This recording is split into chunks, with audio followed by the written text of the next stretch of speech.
I'm going to do 1 hour and a half, then I'll take a break and finish the time here.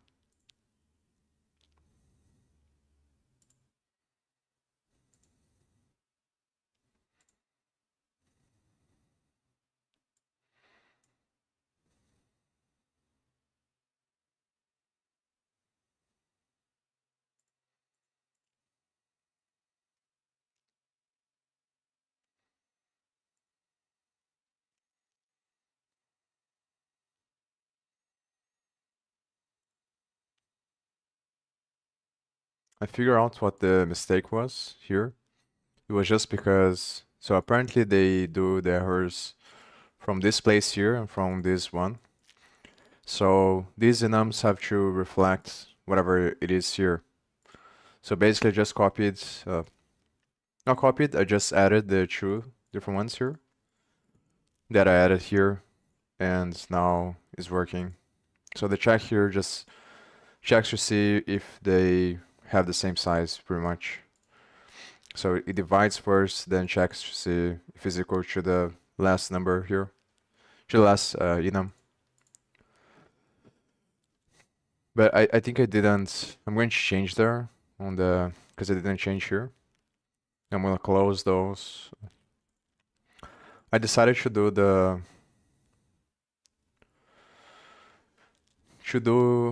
to try to do it from the code first, study the control nodes that I have on the editor and then try to use those ones to build the physics thing. So before I do that, I'm gonna do the testing on the emit signal. And I think I'm gonna try, I wrote down here first to try to, with the using the struct to pass information, but I think I'm going to test this one first because it's easier. So I'm just gonna add an argument to the function there, then send the emit event with the same data and see what happens. See if it allows me to compile first.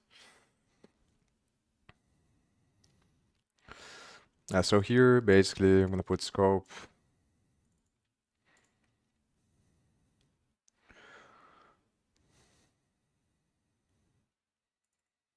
Scope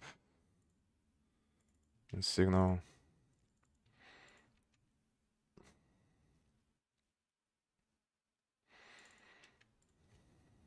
Yeah, I think that's pretty much it there.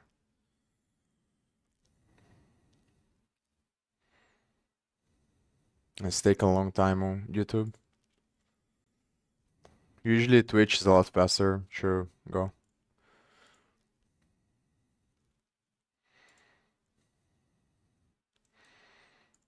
So I'm gonna compile again because of the thing there. I'm gonna close this through here. So what I'm gonna do now is just change the function here so that it accepts two arguments. Another one.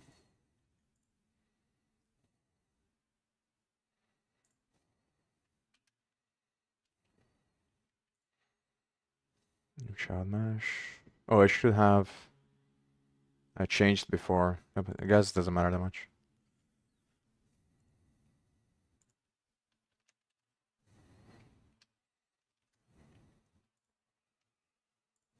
So let me compile again. First, let me see if it compiles. Then if it compiles, I'm going to open from the executable. And I'm going to test to see what happens. If it emits the event, if it... Maybe should go over with the debugger to see like the messages that show up there. I basically want to see if it's gonna call the function or if it's just gonna throw an error. I don't think it's that big of a deal if it doesn't work, to be honest. If it just throws a message, because then I can debug. It's still not ideal, I think, but it's not the end of the world. I always struggle to say that word, world. It's weird.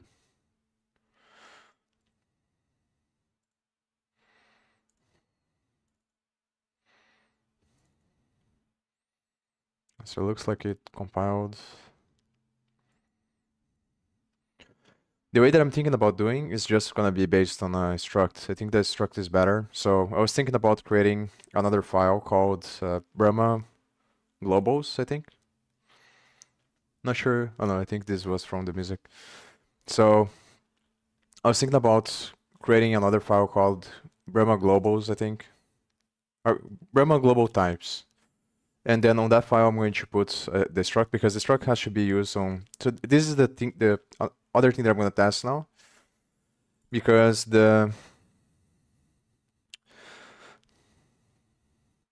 I need to have, I think, the struct on the two different files should send.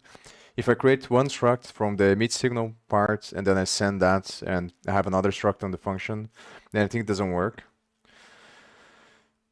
Oh, the other thing I was gonna do is just I'm gonna do that first. So I'm gonna search for the connect functions on the normal signals, and then I'm gonna see I'm gonna look for the examples of what kind of functions they are connecting, and what arguments they usually receive. Because I think that it usually is either an integer or it's gonna be a string that they are sending with the events. So I'm not really sure if it's gonna be possible to send a struct to the thing. If it is possible, then I think the struct's probably better to send. I'm not really sure. So the idea that I have is I put the struct on the global types on the Brahma folder.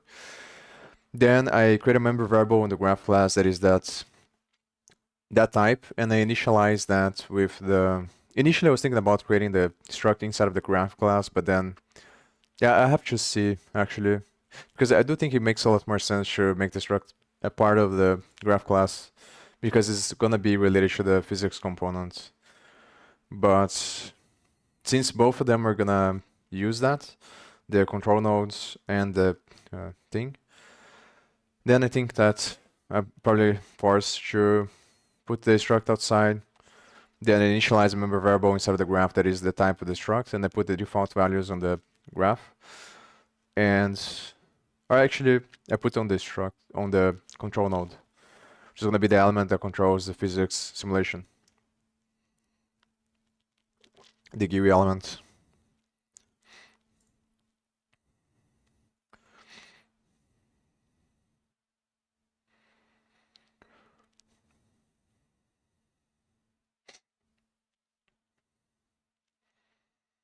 I'm not sure though.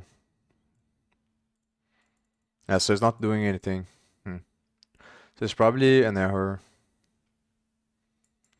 but I'm not really sure. I think it's not going to show anything here. This is just a bunch of Vulkan errors that I usually get for some reason. So not sure why. I think Vulkan shares the context with other applications. So there's some stuff about the TikTok Live here, which is kind of weird. I remember deleting this file.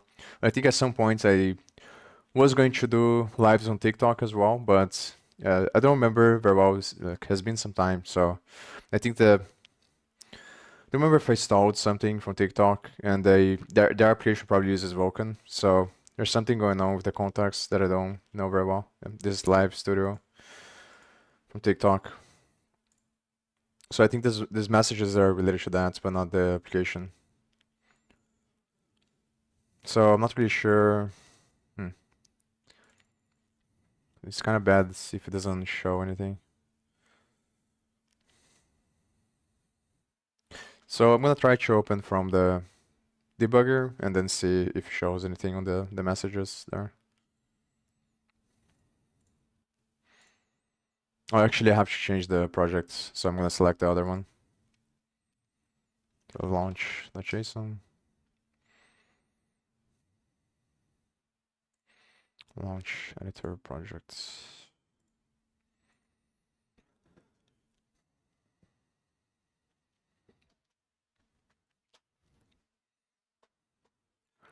I mean, it's not the worst, but it's kind of annoying because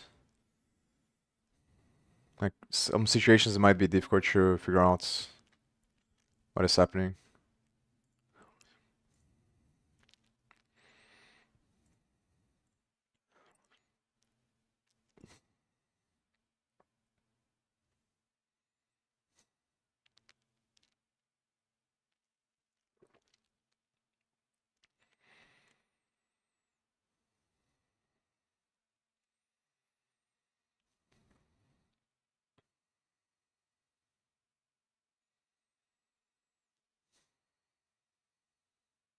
So one of the options actually, I was gonna say variadic templates on the function of the graph, and then I just use the arguments that are passed to do control flow, loop over the arguments to control flow, and then based on what arguments were passed, I update the value of a struct that I create on the graph class. But the problem is I think I do need to, because I need to synchronize both components.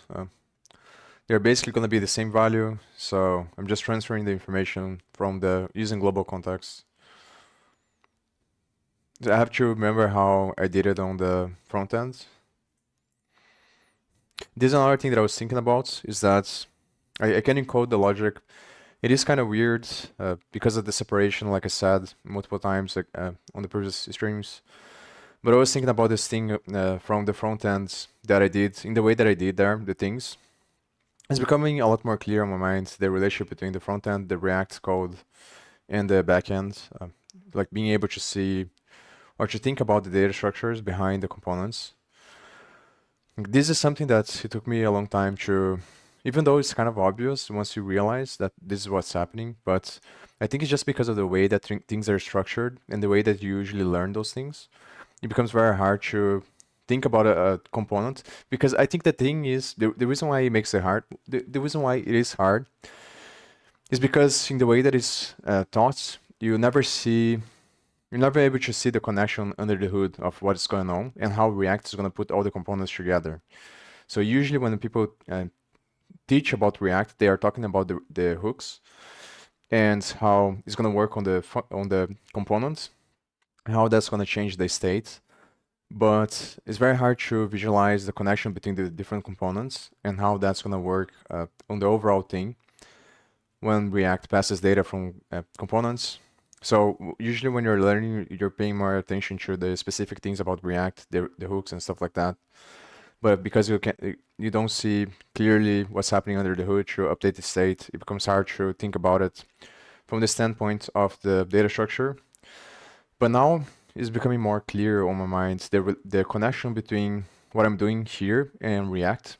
And it's pretty much the same thing. So what I was thinking about is, from React standpoint, I believe, if I remember correctly, the way that I did the component there is I created another component, which is basically just a function. And then inside of the function, I loop over, inside of the function, I just create like a cell of the thing, which is the input that it has there, and it has some state as well. And then from the parent component, that I use the other component as a child, I loop over the amount of configurations that it has. So I put the configurations on the object, then based on what configuration is selected, the value of the object is the key is gonna be what kind of configuration it is.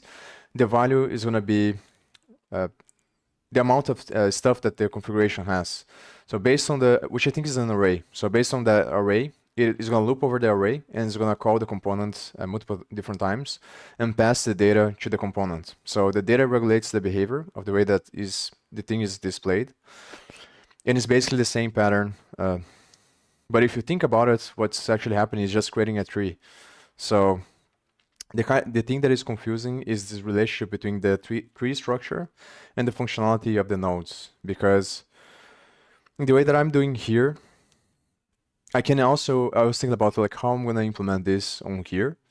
And I think that also the way that I was thinking before is that the main functionality would be on the code to build the tree, which is the headless part that I'm building, to build the tree straight from C++. But now I'm realizing that it's a lot more on the module side, which is the nature of the component you build, because you kind of have to build the functionality inside of the class, because Godot forces object-oriented programming. So in this case, the components, in the way that I'm thinking now, is going to be a class, and then inside of the class you have member variables, and it works pretty much the same way that React would work, where the component in the module is like a component in React that is just a nested connection of functions through the use of classes in the case of Godot. But I think React is just it's pretty much this, like it's similar, but it's not exactly the same because React is on JavaScript. So React is just going to be a nested connection of objects that have functions, but it's almost the same as a class, because that's what a class is. It changes a little bit because of the nature of the way JavaScript works, but it's pretty much the same thing.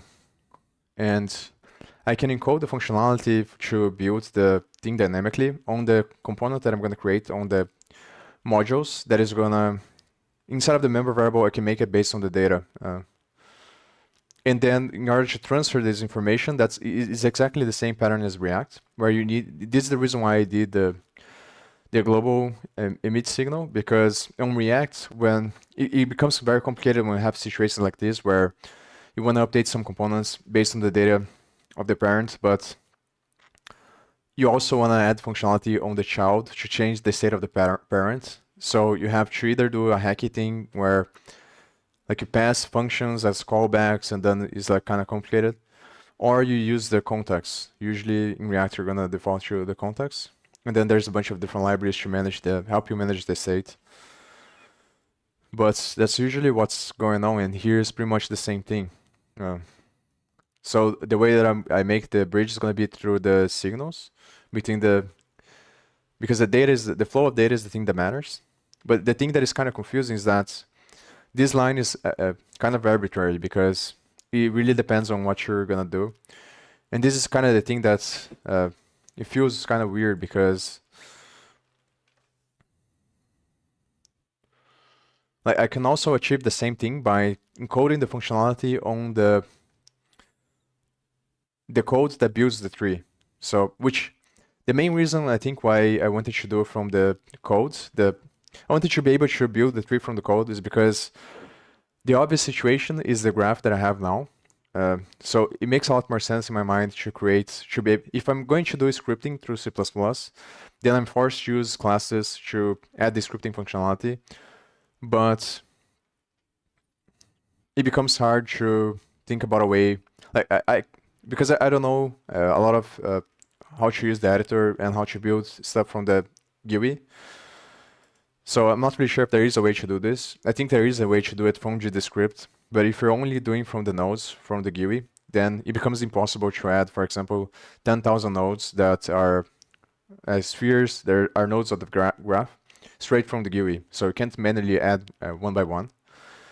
Unless you do something with GDScript, which I think is probably possible, but then you have to use GDScript, where you programmatically add the nodes. So this is the main thing that I was trying to do. One of the main reasons why I was trying to be able to implement this stuff from code, because then obviously if I can do it, if I can build the tree from C++, then I can put however many nodes I want on the file, and I can do it from the code. But I think that there's also other situations like this where it makes more sense to build from the code, some stuff. But then it becomes confusing because of this line of separation. And I'm not really sure which way to go about that yet.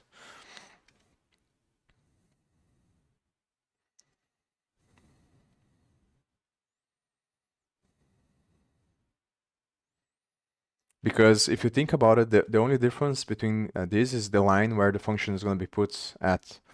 But the function that is used to build the tree is not a part of the scene. So it's done like kind of off the program. It's like off runtime because it's not going to run on runtime, obviously. So you can't encode the information from the stuff you use to build the tree on the logic that the engine runs by. And I think that's the difference between probably the ESS version of Godot, which is Godax, with the normal version, because it's the difference between object-oriented programming and composition. So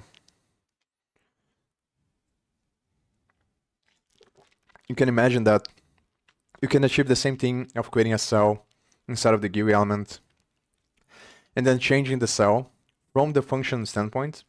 So the main difference is the encapsulation of data in relation to the context. So in the way that I'm doing now, in the way that I'm probably going to do at first, you're encapsulating the functionality to create the components based on the data that you receive inside of the class that has the states of the whole GUI element. But on another way of looking at it, what you could do is just create a different line of separation of concerns for the classes that are going to be, for the class that is going to be responsible for managing the data. So you could make only the main element, for example, to be responsible for the data, but then you could do composition to incorporate the functionality of some parts of the data that is going to show to be outside of the component and should be done through a function. In that case would be the part of the code that builds the tree. So it's like you're adding the nodes externally to the GUI component, even though they are not parts of that component in the tree hierarchy. So it becomes a lot more dynamic. And I think it has to do with the variance of the tree because it depends, is intrinsically connected with data. And I think that's the reason why entity composition, entity component system, which is the composition approach, works more if you have more variance of data because it makes the tree more dynamic, I think. So you can exchange information in an easier way through components. But if you use classes, it forces you to do more rigid. And I think the key is the scope of things and the references of the classes. So I'm not pretty sure how to go about that though. So this I put the breakpoints when I was trying to understand what they do, and they just build a command to run the engine again with the different paths that they, with different arguments that they put here to run the game. So the game is basically the engine. So they build a command from here. As far as I remember, you need to have a main scene declare, which is the entry point for the application. That's another thing I have to see, which based on the stuff that I've seen there, is possible to do scene hierarchy, but I'm not 100% sure how that works. So I'm gonna probably have to change the code at some point to take that into account. But first I'm gonna focus only on creating the main scene that I have there. So it's gonna be the graph and the components, and then I'm gonna put a button. After I do the physics component and I finish the graph and I build the main scene, I'm gonna put a button to change the scenes. It's probably just gonna be calling the function from the node, which is going to call a different path, and then have to check whether or not the path exists, which is going to be the path for the other scene. But this part's another thing that it might be complicated because of this relationship between, is the line, I think this is the main thing that is kind of difficult to figure out, is the line between the classes that makes up the component and the code that builds the tree. Because those two things are connected, but on the paradigm that they force you in, you need to have a clear distinction. And the reason why is because of the way that things work on a macro level because of the relationship between human beings. So because Godot is built only by certain people and they want to allow flexibility for people to customize in the same way that is a common pattern as well on other places like VS Code where you have extensions, then it forces you to have these compromises, I think. But if you want to customize for your own thing, then it becomes better to, I think, try to merge the gap. I think that line is where the complexity is. But it's kind of hard to think about what can I do to like avoid spending a bunch of time figuring out. I guess I can try to do GD extensions, but I don't feel like, because I think that's maybe one thing that I should clarify is whether or not GD scripts use the script instance class with the abstract pattern. Because the way that I'm thinking about now is that the GD script is going to be implemented with the script instance class. Script instance class implements virtual functions, which allows you to create classes that inherit from that class and implement generic functions, and then puts the functionality on the generic functions of what's going to happen based on different events. It's kind of more flexible, but is also not very good because it's not the same as composition. I think what I would have to do to be able to implement composition would be to change the whole thing, and that's a lot more complicated. So I'm not really sure. The key is the distinction of scope in the way that the tree is built.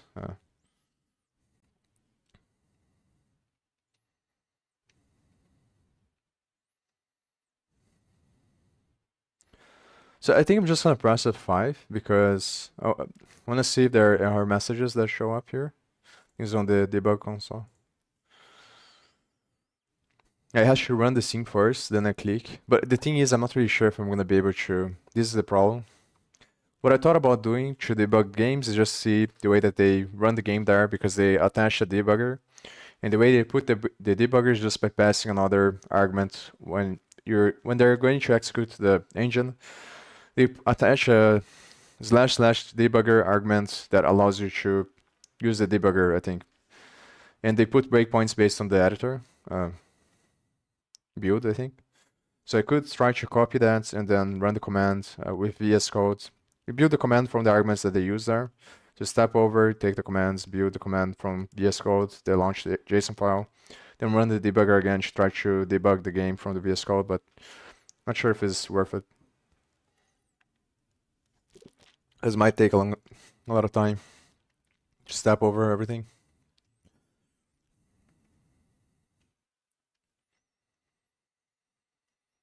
So I think I'm just gonna move on from this if I can't see any error messages there, because I'm just gonna leave for later this. I think it's not the worst thing because it doesn't break anything, but it's obviously not ideal because then it becomes harder to debug. Have a situation that you forget to emit the signal with the same arguments that the function that uses the callbacks will receive. Then it's kind of hard to. It's gonna be hard if there isn't any messages. And the problem is that I'm relying on the messages that they use there. So maybe one thing that but the problem is if I try to put a message to display whether or not the event that was emitted has the same arguments of the function that is being called, then I would have to change the callable because I'm using the callable to do the messages, and the callable is the same that they use for the normal signals. So maybe I can spend some time on the normal signals on the callable. Yeah, I'm gonna ask the questions there. I'm gonna look for the emit signal, and then I'm gonna search. I'm pretty sure they use reinterpret cast from C++ in order to figure out. So first they remove, I think, the type from the arguments. Then they use reinterpret cast, and then they use dynamic cast combined with reinterpret cast, I think, to figure out what is the type of the argument that was passed to the function. So that's the connection between the emit signal and the connect signal. So they have a function. Whenever you pass arguments with the signal, they have a function that's gonna loop over the arguments, use the variant class, which is a class that is used for this kind of stuff to handle the types on C++. That function is gonna figure out, is gonna use remove a pointer or something like that from also the standard library. And then they're gonna use reinterpret cast, I think, and dynamic cast in order to figure out what's the type of the argument being passed. And so here's not showing anything here. It's kind of annoying. So I'm going to spend some time. I'm going to ask ChatGPT and Perplexity and look for maybe DuckDuckGo or another search engine to clarify how the functions work there. So it's here. So you can see you pass pointer to pointer. So it's just going to be an array of variants. The variants that are the class they use to deal with types. This is going to be on the callable, so I'm going to look for the callable MP macro. The stuff that builds the thing there. Then look for the other class, the call thing there.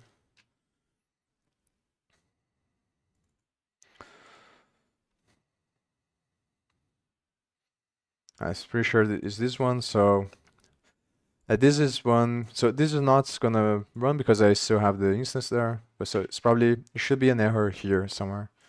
But it's gonna be after this. So this is the last function that calls, and this cast here is the thing that triggers out the arguments. So there should be an error here, I think. The weird thing is that if the function didn't run, it should be calling an error. Oh, and I reviewed default arguments, and it's very simple to do in C++. You just put on the declaration. Not really sure if the definition, I don't remember well, but I think on the declaration you just put the equal sign, and then you make the value, whatever value you want. So there's another alternative. But the problem is that I have to remember this kind of thing that I don't like, because it increases the chances of getting errors. So ideally, I would be able to put an error here, but the thing that is weird is that it should be So the way that it works is they pass a value, they create a variant, and then they pass this variant should be the return value, which I think is this one. And here they're passing this error here as well. So this value should be, this value is checked on the emit signal after it calls the function to see if the function was wrong. But maybe it's because I didn't put, yeah, so maybe this is what I can do now. I think it's because, yeah, so this is what I have to do. So just remember that I was gonna do this the other time, but I didn't want to make it more difficult for the other stuff. So I have to see, because I was getting some errors with this. So this is the check that they put there. I just copied. So I'm gonna have to change some stuff here, I think.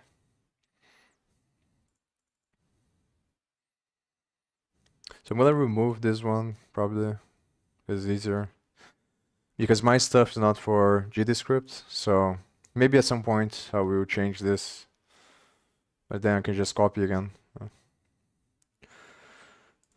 Because here is not gonna have access to the script, I think, because the script is either something that they do before, or it's because the emit signal is a function from the object class.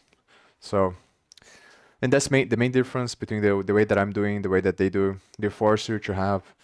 The thing that I didn't like about the signals, there are two things. One is that it feels overly complicated based on the data structures that put there to keep track of everything.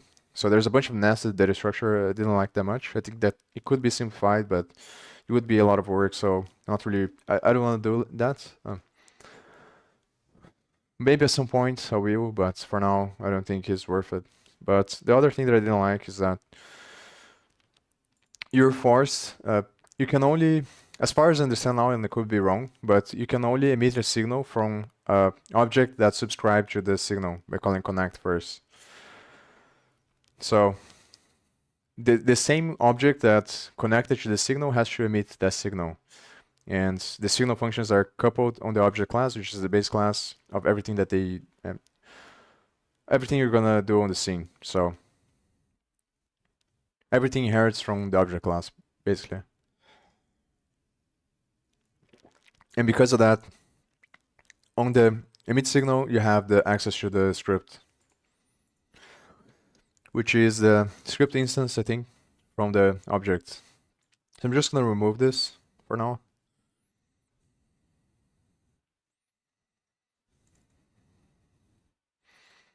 Here I have the thing.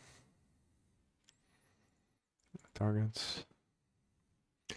I was getting some errors though. I think I also had to comment out the methods here. The thing is, they don't, the only method that they subscribe, they bind to the class DB on the object class that is related to the signals is another method that I'm not gonna use here.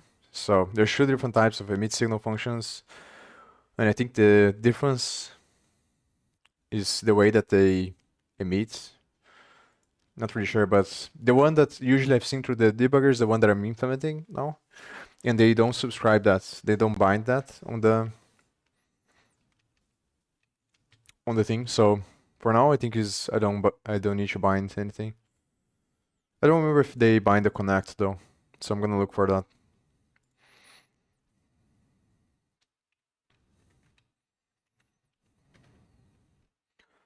It should be on the bind methods.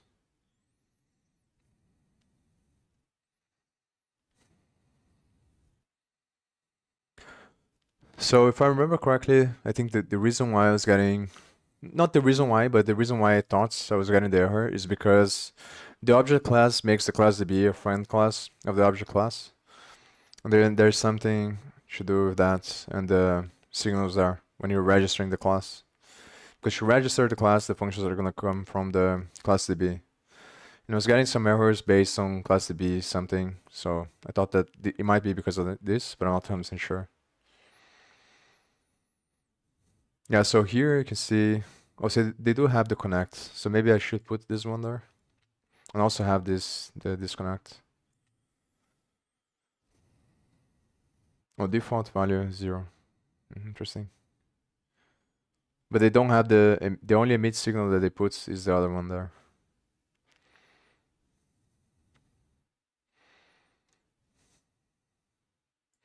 So I'm gonna copy this shoe there. The emit signal is this one, don't they? No, this one, which is not the function that I'm using there. And I'm not really sure why they have these two different ways.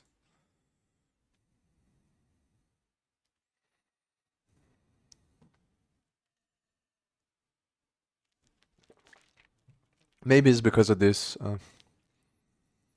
So maybe I should implement this one as well on the other one. It's gonna be the same thing, but they just check on this one. Interesting. So I'm gonna look for this on the paths here. But first I'm gonna try to bind the methods and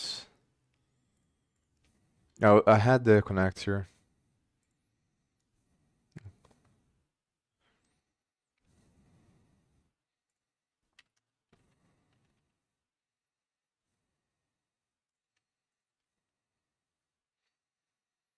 Oh, I thought it was because of the includes that I had there. There was something going on. Initially, the errors that I was getting, so as we will see. So core object class DB.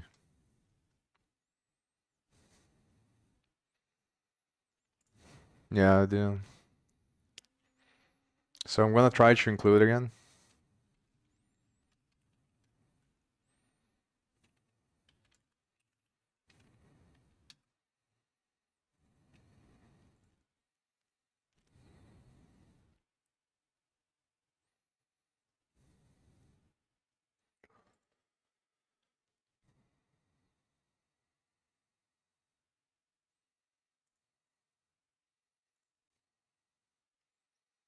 So I have signal callable flags. No, this is on the objects.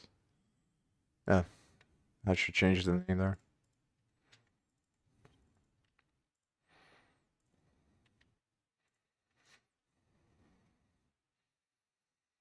Signal callable flags. Oh, this is an object again. I'm not sure why it's going to. Oh, it's because it's a different name. So it's global, connect global signal. Oh, I had this here. Oh, whatever. So this scope signal callable. I should put here.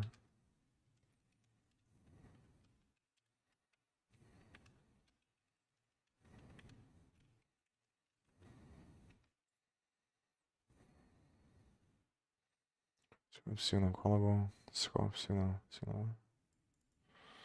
scope.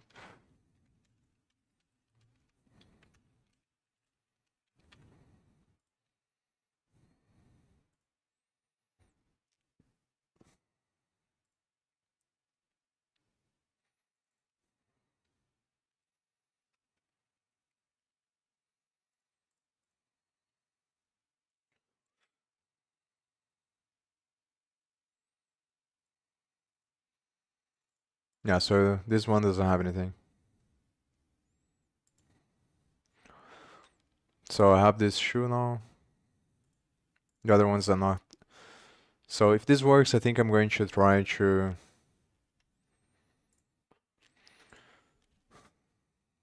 There's some errors here, but I think just because of the that's VS Code doesn't understand because they use contribute.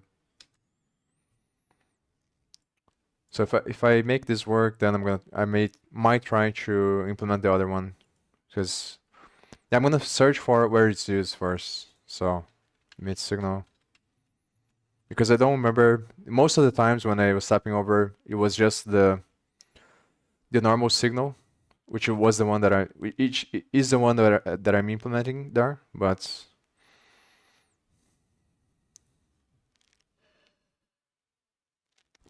It seems that this other one might be useful to check the number of arguments.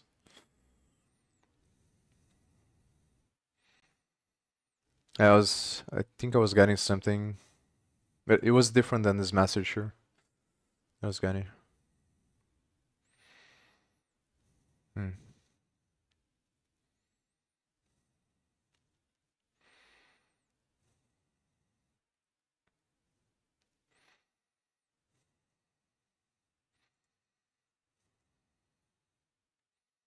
So this has to do with the callable on one of them. So it's probably the disconnect because the disconnect is the one that I'm using. But it's kind of weird because it shouldn't be, I guess, but I'm not, it's not related to the callable. Just use to filter. I'll be right back.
I think I know the reason here is because they probably check on the bind methods class on this thing here, either on the macro or this.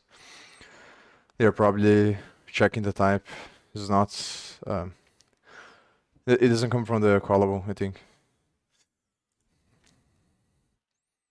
Even though this is function pointer, and I do remember seeing something like this from callables, so not really sure.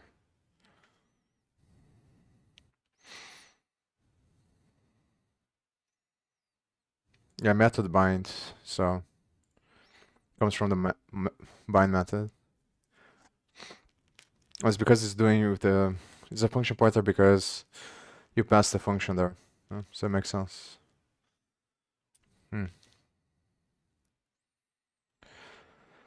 So like one thing that I could do is just pass the object inside and then get the object ID inside of the function.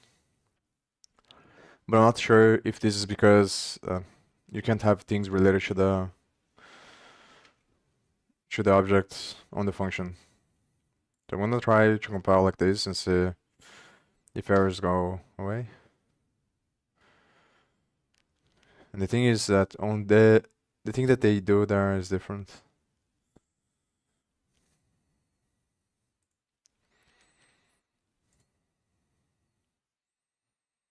And they just have the signal and the callable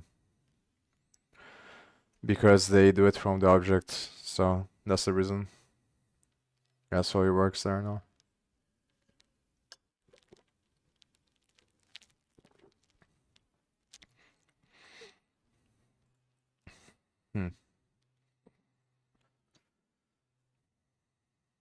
This obviously doesn't stop me from using the thing, but it does stop the editor from being aware, I think, about it. Because the class DB works as a bridge, I think, between C++ code and the editor.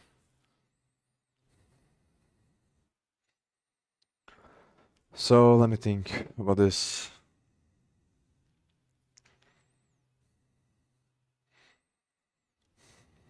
Is it worth it to change this?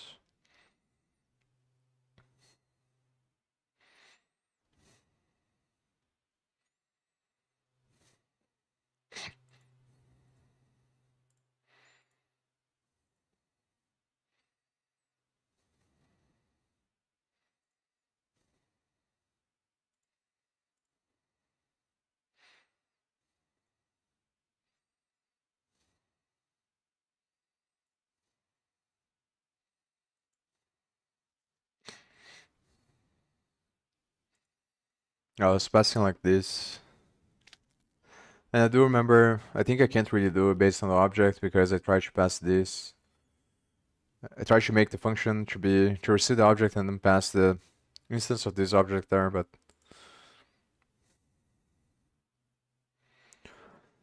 so is there another way to do this?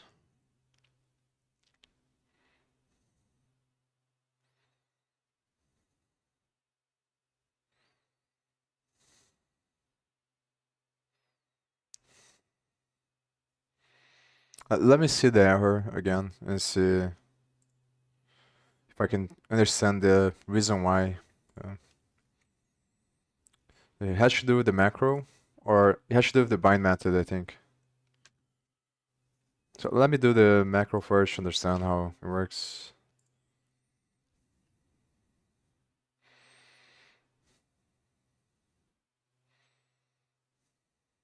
This is another thing that's kind of confusing to me because the reason why I'm doing different names there is because that's how I've seen that they do it on several different situations. So usually the names they put here are different than the names that they use on the functions. So it's pretty much the same thing that I'm doing here, where they put p scope and then the bind method they put only scope. So yeah, it makes me think that the obviously it doesn't have to be the same if they do like this. So I think the order is the thing that matters more. but I'm not really sure.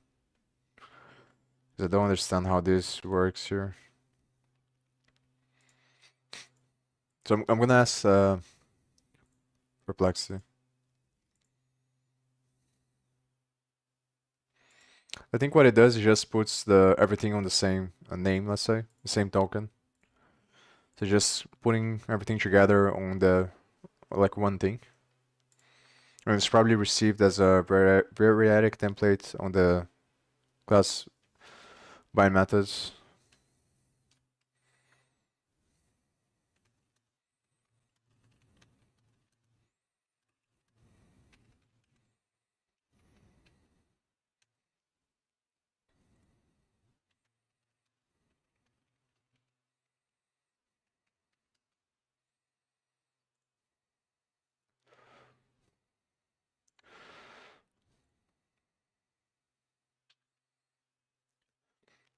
No, so it's just a normal template. And the last one is variadic. So it's the method name and the methods. Method name and methods.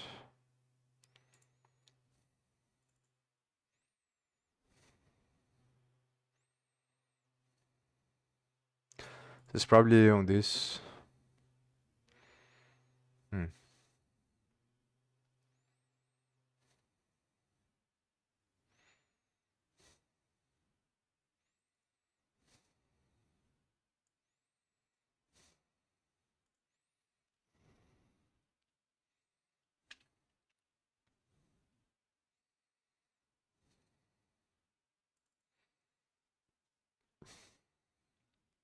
Oh, I remember that they use this.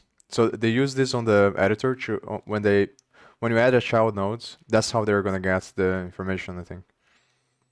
From the they get the information from the properties using this MD name. So I guess which they call metadata, I think, on the editor. So I guess it just stores the arguments into this MD name and then it puts this on the method bind.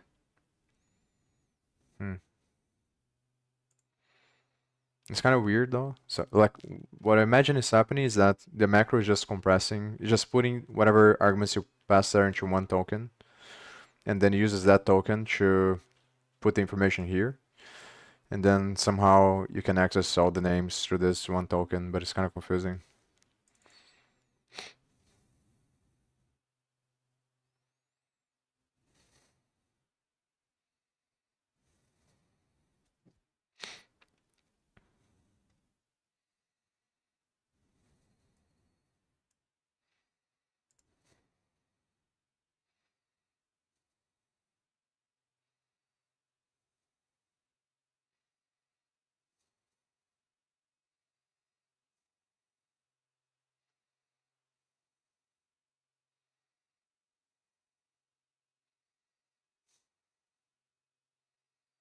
Oh yeah, the first thing that you pass is the method name. So it's the name of the function.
So I'm going to compile again to see the errors, but I'm pretty sure it's gonna be somewhere along the line. It's gonna be on the I think it comes from the bind method, is because I'm using the object ID on the disconnect global signal. And so when it tries to create the method bind class, there's something that happens because of the type. So it's trying to deduce the type, and then for some reason the object ID is not. You can't use the object ID because it tries to probably do this reinterpret cast here. I'm not sure why. So let me try to compile again. Not sure if I want to spend a bunch of time trying to figure this out as well, so I might leave commented and then figure this out later. Hey man, what's up?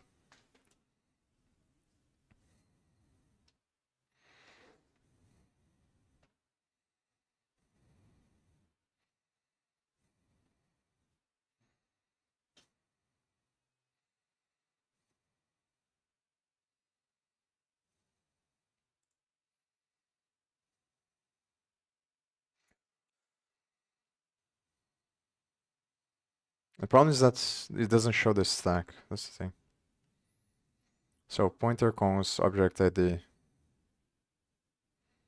Pointer triarch const object ID. So it tries to replace the R here with the object ID. Maybe it's the order that I'm putting there. Yeah, let me see. So disconnect, I have scope. So I have, oh, it's because of the name of the function. That's the reason. So maybe this solves. Maybe it's not the type, it's just the name. Because it's trying to bind on the other disconnect from the object, not the one that I have here. So because the arguments are different, it fucks up the types. I think that's what's happening.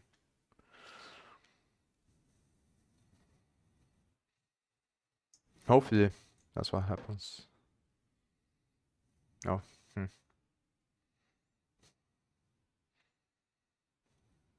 So it is the type.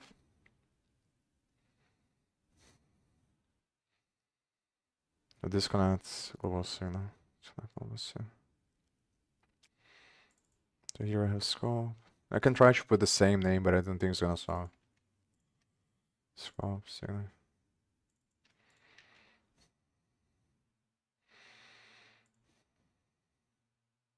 Same thing with the object ID. So it was the same error, but for a different reason.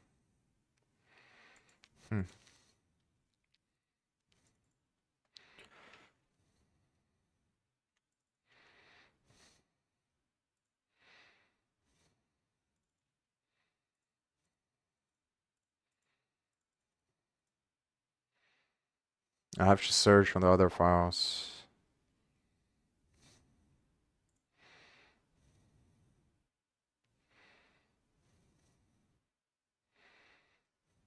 Object ID 01. It might be because of the def thing. Oh, the def is on the other one. Def file.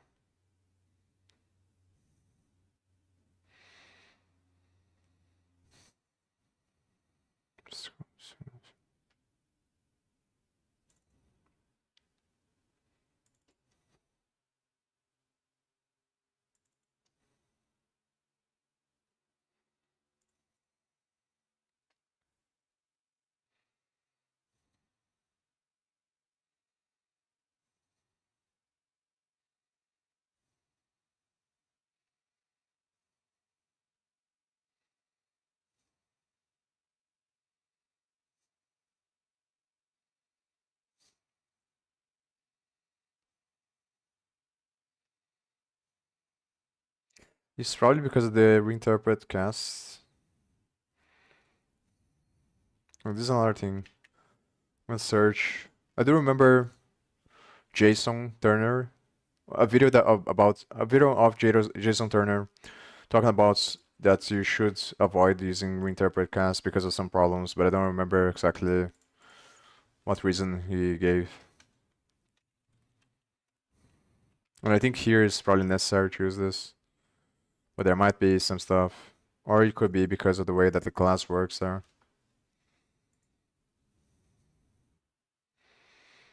So it's something with the conversion of types.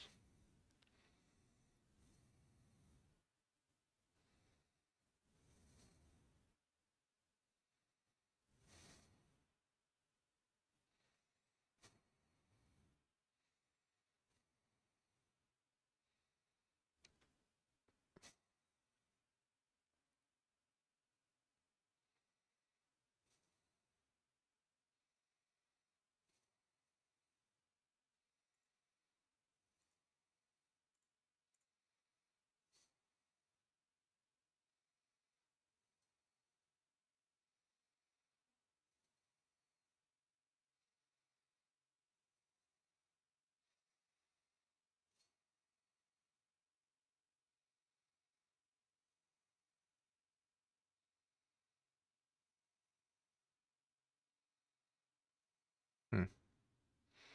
So it doesn't say much other than just converting the original type into whatever you put here. There's probably some compiler magic that happens.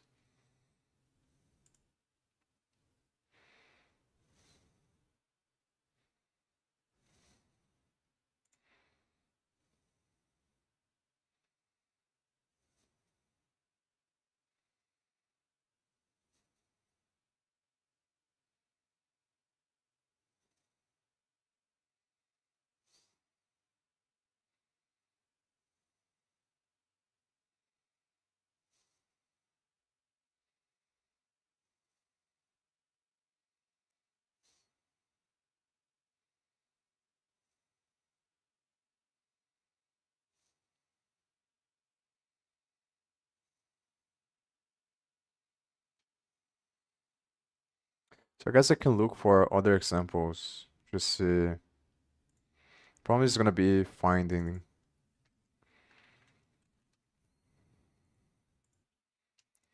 Because the thing is, I don't understand this very well. Or I can ask Perplexity. Oh, doesn't make sense to look for this one.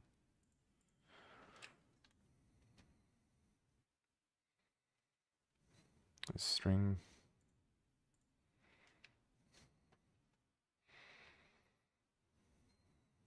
variants. I think it's always gonna be a string here. Then it passes. So this one's an old path variants.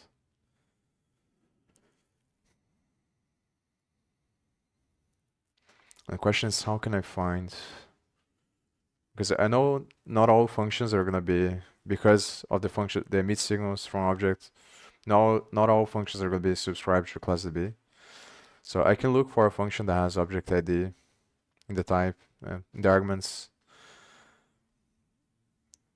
So maybe I should try that.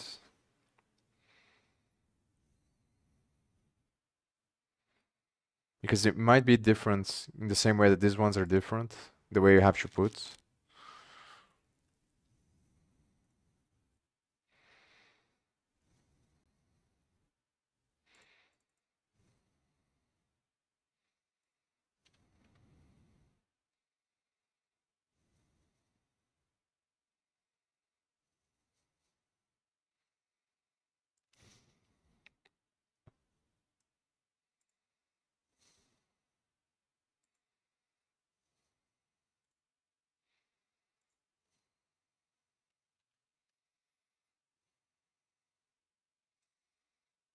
Alright.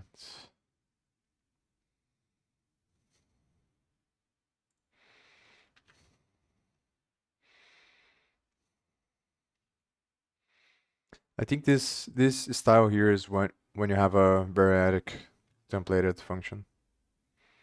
No, maybe not. Or maybe when you accept variants. Let's see, what is the commonality between them? So variant, variant, variants. So it's probably functions you will receive pointer to a variant or a pointer to a pointer. You have to do it that way. variant arguments method. And then it's not related to object ID.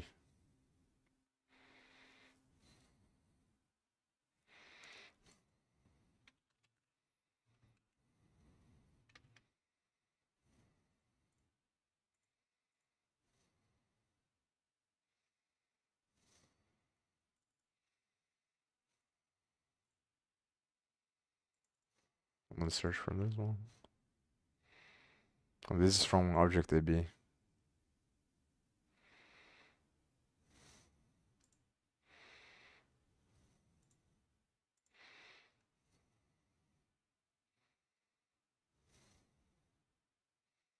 And this class doesn't bind methods.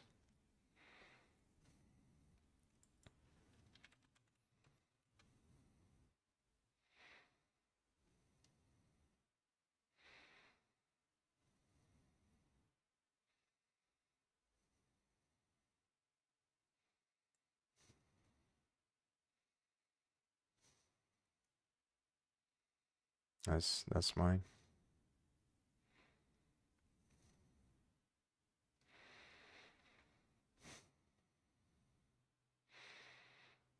Because if I don't pass the object ID, I think I have to pass the object instance. And then that's not gonna work. Because I need to have a way to connect the object with the function. Because that's the only way I think to filter which callable comes from the object. Like even if I connect with the, if I create another data structure on the global signal to connect with the, to keep track of the objects, it's not gonna work because there needs to be a bridge between the two.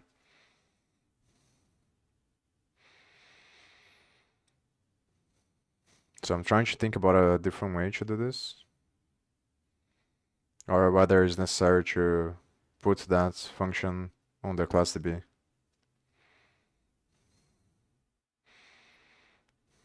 I think it might be by design that you can't do this. So this one receives object ID, but it's not on the bind method.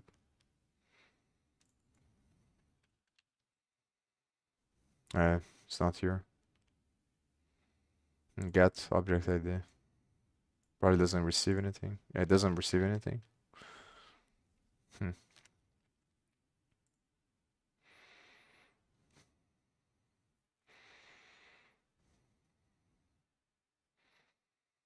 think it might be by design that they did this, but I'm not really sure why.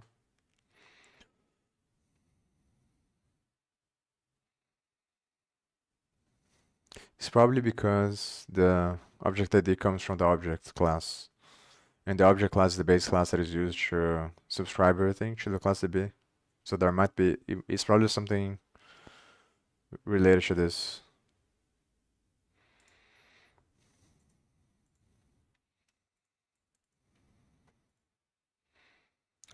Doesn't have there.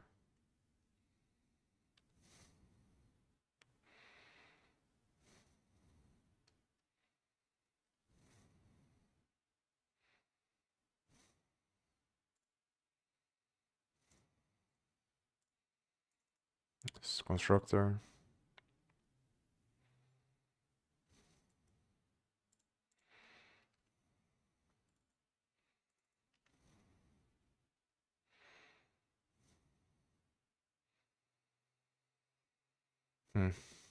So I think I'm not gonna just not subscribe that thing. Yeah, maybe I'll leave like this, or I'll think about it, about something else later.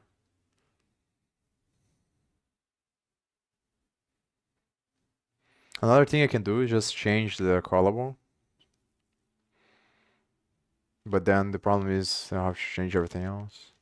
But I can see a way, obviously, this way from like just change the callable to accept another argument, then keep track of the source and the target on the callable. But then I'm not really sure because I still have to create a bridge. So the function the thing that disconnects the thing, the thing that disconnects the signal from the global class that you have a way to specify. Uh, I can create a other thing, but maybe I can create a different ID system. But then I think I'm not really sure if that's very good because then it creates more complications. So one thing that I could do is, for example, create a static variable on the class, on the global signal class, and then every time that thing connects, I increase the static thing, and then I keep the same thing on the class that connect, but it feels kind of not very good. Hmm.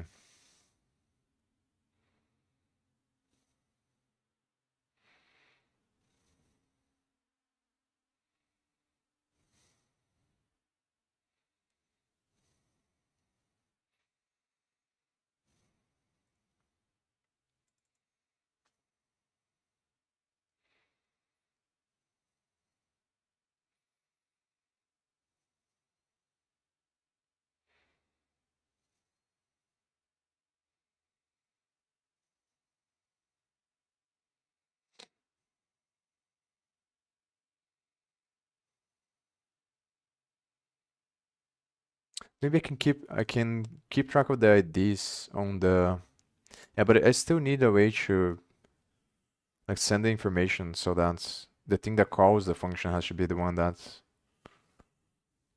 uh,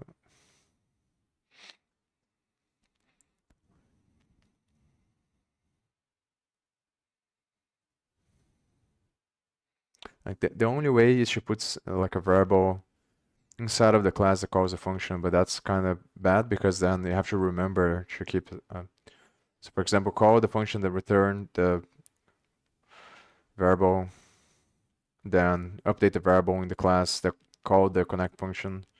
So that's when you disconnect, you pass that variable, which would be an ID, then the global signal checks for that variable and disconnects based on that. But it just becomes a lot more because then you have to remember is an additional thing that can be an error or something that creates bugs and it's not very good.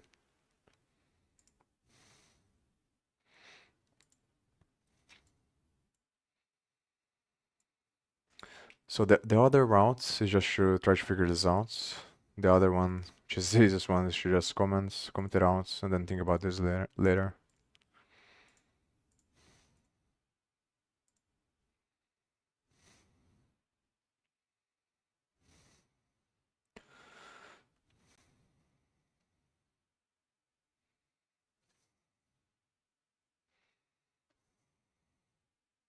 And the identifier not found.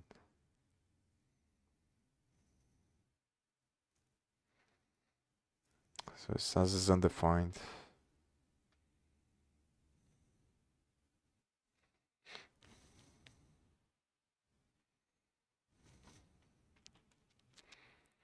So another thing I can try is to put because the reason why I pass object ID, which is the class, is because they overload some stuff that I think it figures out based on the object ID the value that the ID is related to.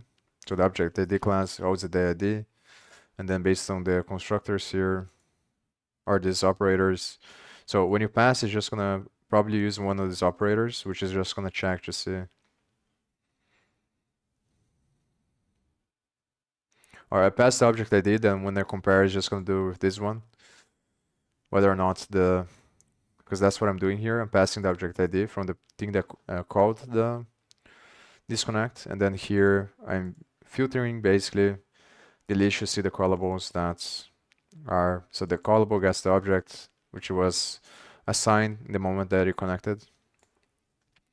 It gets the instance from the thing and then compares with the one that I'm passing there. And because this is overloaded, it's gonna check for the ID on this one, through this one. So one thing that I can try is just change the type here and see if it's gonna automatically figure out. So I can put the type of the ID here, but I'm not really sure if that's good as well. And then see what happens. Because this one should work there, I think.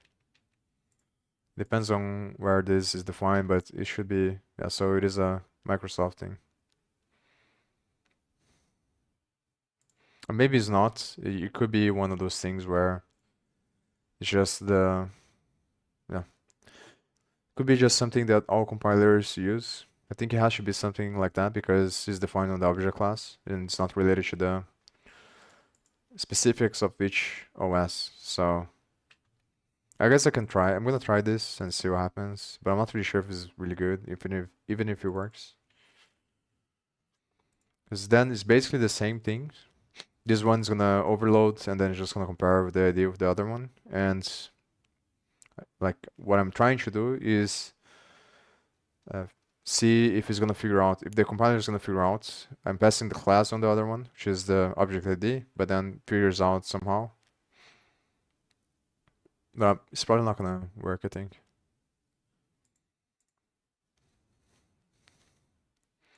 It depends on the way that it is passed there. So what I could do is just overload, like, yeah, I have to see how, I think it's on the constructor, maybe. Because when you pass the thing without the reference, it's just gonna create a copy. And I think when it creates a copy, it creates a constructor. But, yeah, so let me just try and see what happens.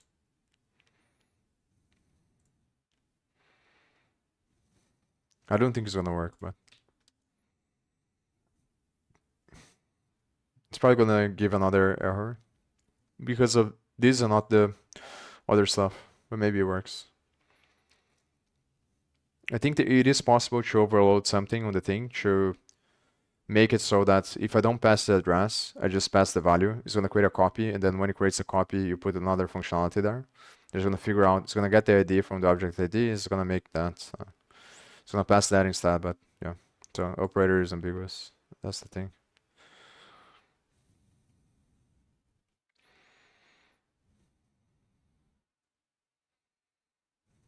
Hmm.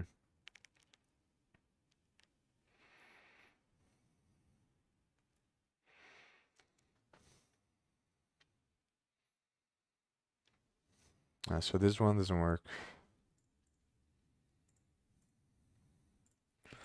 And this one's gonna throw the error there. So should I try to figure this out or comment and then think about this later?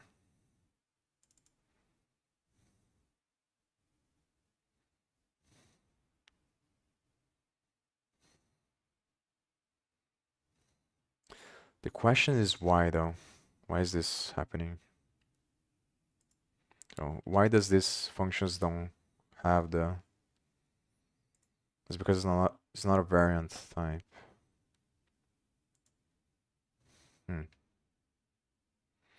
A get type info.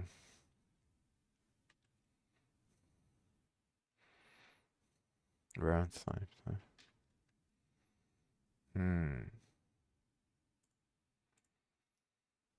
So maybe I should spend time trying to understand this. And this is probably, so this is on the variant class, I think. Yeah, the variant class. I wanted to spend time figuring out the mid signal, how the conversion of times work more, like clarify that. So maybe I should spend time on this.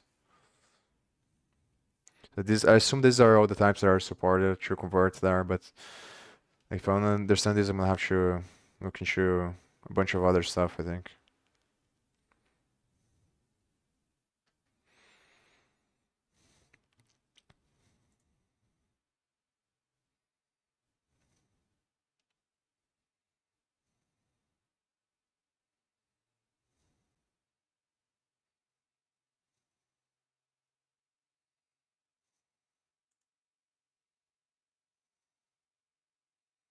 I think what is happening is that it can figure out that because the variant type doesn't exist, because the object ID doesn't exist there, but I'm not really sure how is that possible.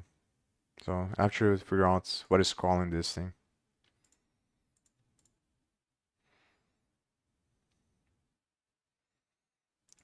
It's probably here.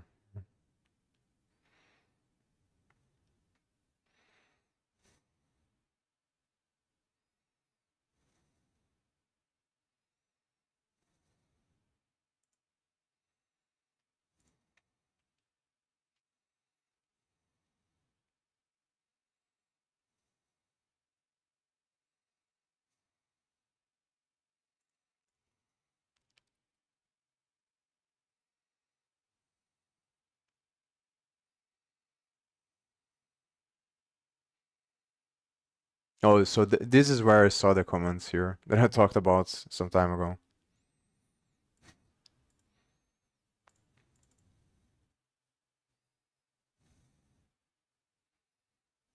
Yeah, this is very confusing.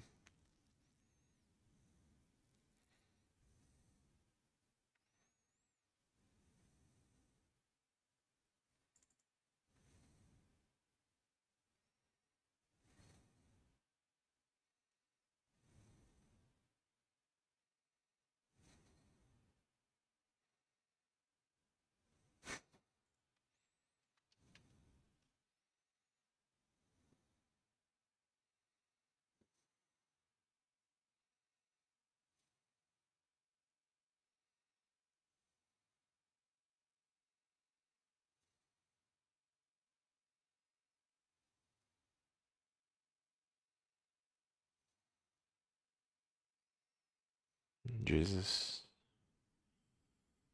It's very confusing.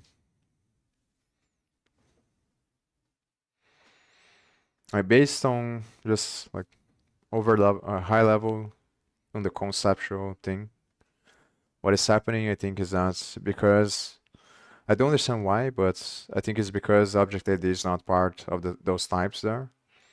You can't figure out here what type it is, and then there's a problem on the other function. So I could put, but the thing is I don't understand the path, the transition. So I think the only types you can make on the arguments are these ones. And these are probably going to be, so on all the other functions that are subscribed there with the bind methods is going to be either one of these arguments, but I don't understand how they are converted because this is obviously an integer because that's what the enum is. So I don't understand how it figures out based on whatever argument you pass there, which one of these is going to be. So obviously this is coming from here, and this is creating an array of integers, which is kind of weird. The first one is going to be 0, and this is going to pass the argument that comes from here. It's very confusing. The type is new. That's what I don't understand very well.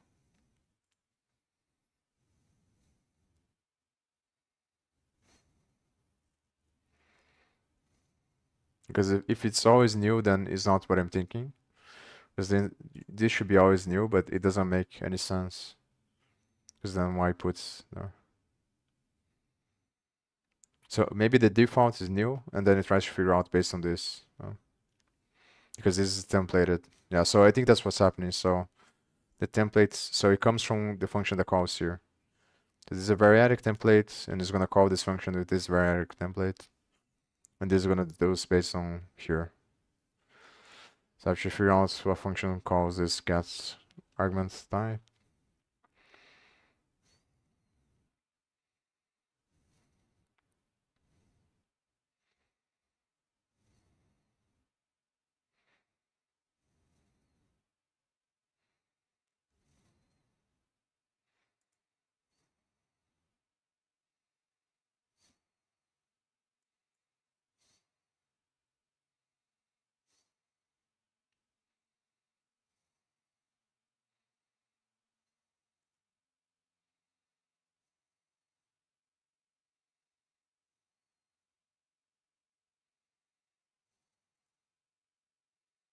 So it's basically because of the thing there, I think.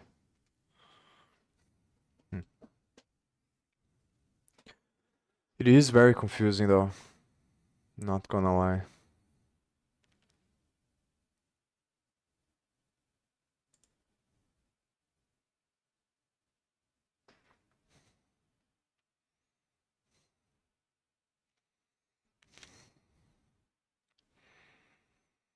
So here is saying, which is it's kind of weird because I guess it's templated here.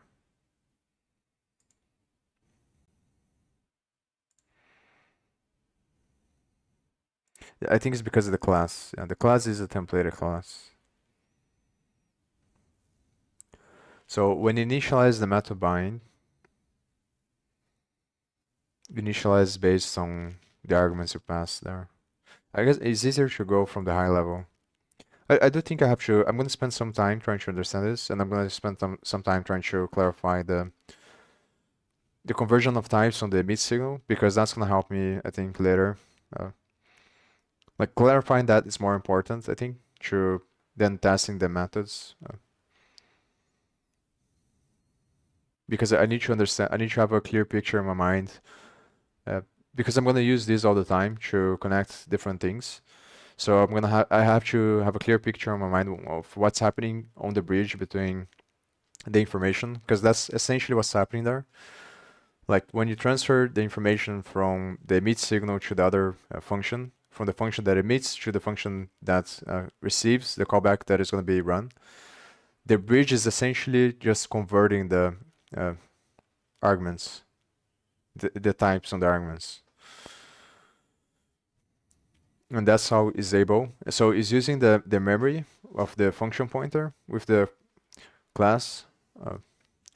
So the moment you connect, you are putting the data of, depends on what kind of structure you're using to hold the information.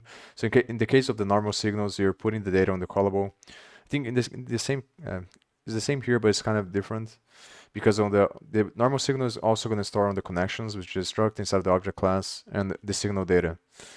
So, but I think it's essentially on the callable either way, because the callable is the stuff that matters. So you're holding the information on the callable of where the class, of where the memory for the class that subscribed the callback is, and the pointer to the function, which is the thing. So the way that I imagine in my mind is that every time you create a class, it's going to have a memory pool. The memory pool is just an array of data, I think, the way that I think about it right now. So, which is just information. It's the same way that files work. So a file is just a place in memory that's an array that has the data, and what makes the file is the data that specifies the information, which is the metadata for the file. So the file extension, the amount of space the file needs, and stuff like that. So it's the same thing here, where the memory pool is going to hold the information for the instance of the class and the methods that the class has. So the callable creates a pointer, I think. It creates a pointer to the place in memory that the instance of the class exists, and the place in memory of the function that's going to be called. And then the moment that it calls the function, is going to put those things together. So it's going to get the instance of the class, the memory where the instance of the class exists, and the memory where the function exists, which is the function pointer. And then it calls the function with the context of the class. And it does that by receiving the types. So it's putting this thing together. So the instance and the instance of the class and the function pointer exists on the callable, which is assigned in the moment you connect. And the other part, which is the arguments to call the function, are passed the moment you emit, and that's what it creates the bridge that transfer information from one point to the other. So as this information is being transmitted, they use a bunch of stuff to change or to figure out the types.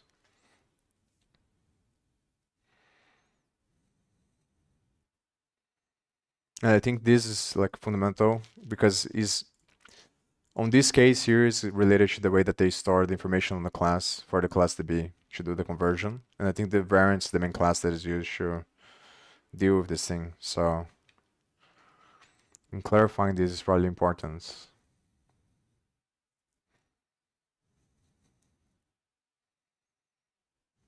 Because then it goes directly into the thing that I'm thinking about now, the testing.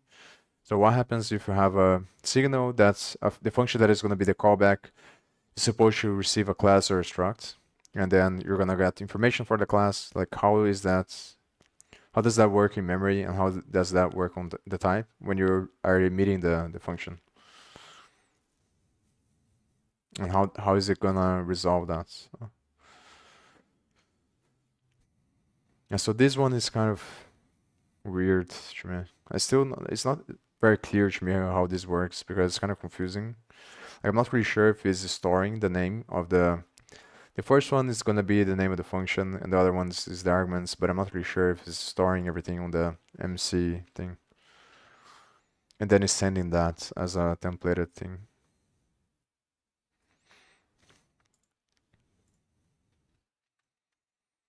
So I assume that what is happening is just gonna store everything on this name here, but I'm not really sure how that works.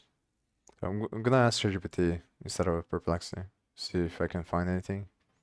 Then maybe search on the search engine. So how can I phrase this? No. So I'm gonna put the macro first.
So what I want to understand is because it's being received from on the function. So the macro creates that the thing with variadic template, or yeah, I think it's variadic, the way that's the three dots there.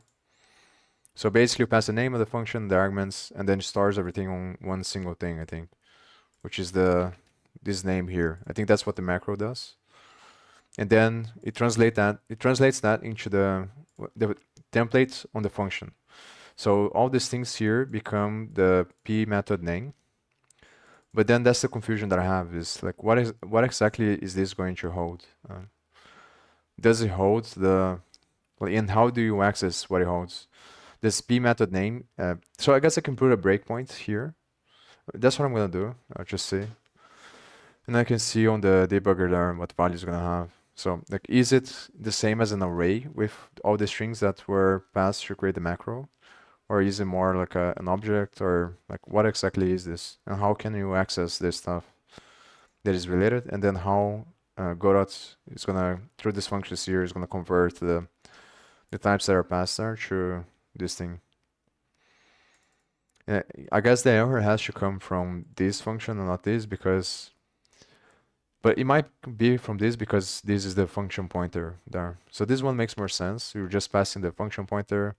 So the template's gonna convert this p method into the function pointer, and it's gonna use this to create method bind here. So this, because this is the type of the function pointer. So the t is the instance of the thing, of the function, I think, and the p is the arguments, which is variadic because it can be any amount of arguments.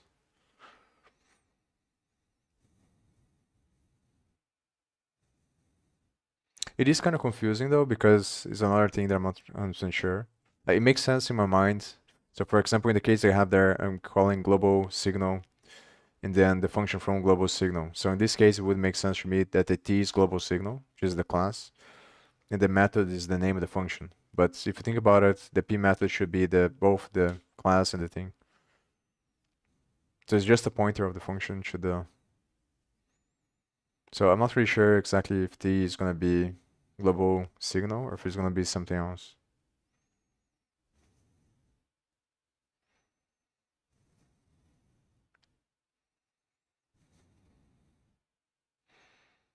and then it creates the method bind with the arguments that were passed to the function. So P is going to be the arguments, T is going to be the instance, and uses this reinterpret cast to the other function pointer. So what is this typed method bind?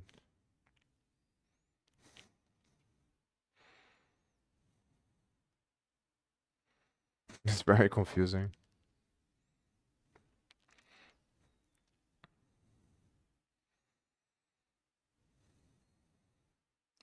So assume this thing is going to be the instance of the methods.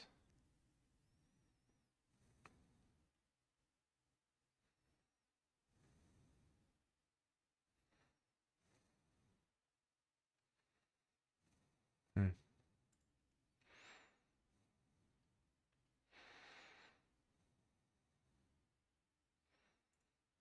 Yeah, that's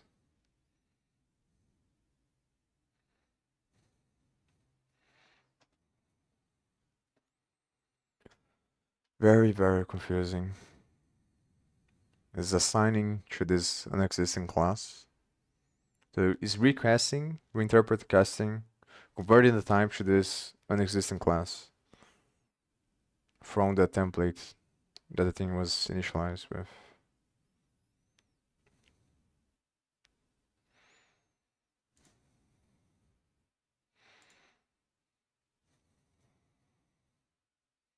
I guess it depends on how you call the function. But in this case, it is not specifying anything. But I guess it maybe comes from here. I'm not really sure. I think the only thing that makes sense is that it has to come from this function here. So what I assume is happening is that these templates, these types are being passed to the call here, even though it's not explicitly saying this. So what that would mean is that the n here is the same as the t, and the m is the same as the p. And that's how, but it's very confusing. That wouldn't make a lot of sense though. Because the m should be the pointer. So it wouldn't make sense for it to be the arguments. I guess it's just converting. Yeah, but it's still kind of weird because like the method should be the whole thing. So what exactly would be the t?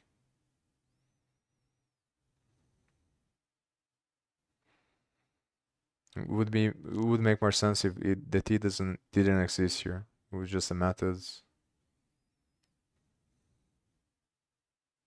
So this is another thing that I'm gonna ask there to see if I can clarify.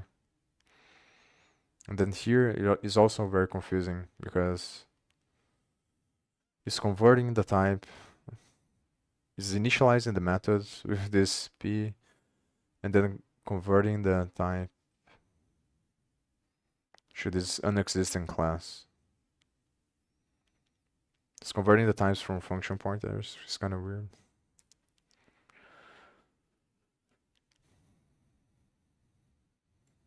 Yeah, I don't understand this. Intuitively, it makes sense that the t is going to be the instance of the class you subscribe the thing with. The p is the arguments, and then it's just passing the function pointer, converting the type to this unexisting class, and then setting the instance of this to the class db.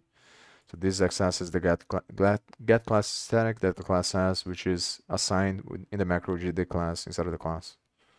So usually the gd class is the macro creates the function get class static.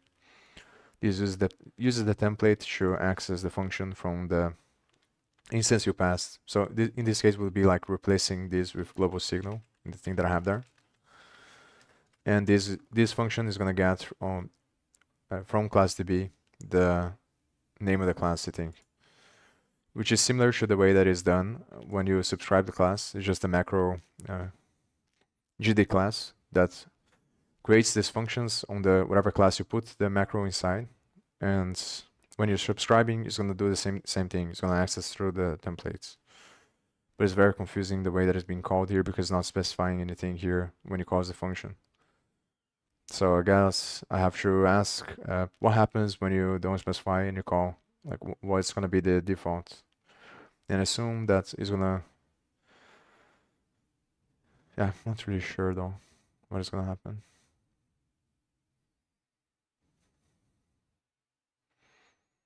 So I think it's reinterpreting that should be it's gonna create a pointer from this, which is an unexisting class, and the arguments I'm not really sure how that works.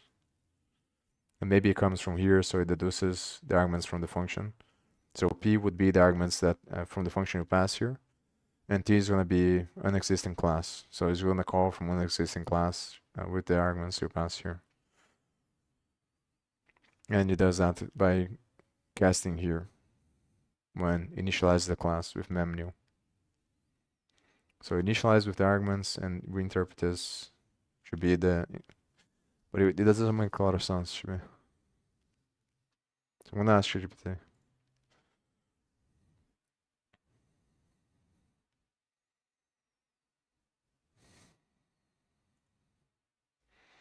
I'll be right back.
This is weird to me. I'm not really sure if this is correct, but if it is correct, it's very weird.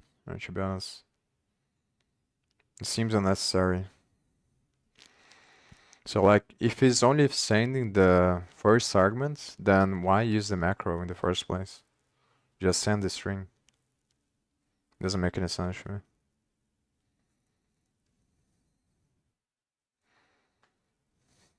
So the question is, how does it figure out? And how can I clarify this?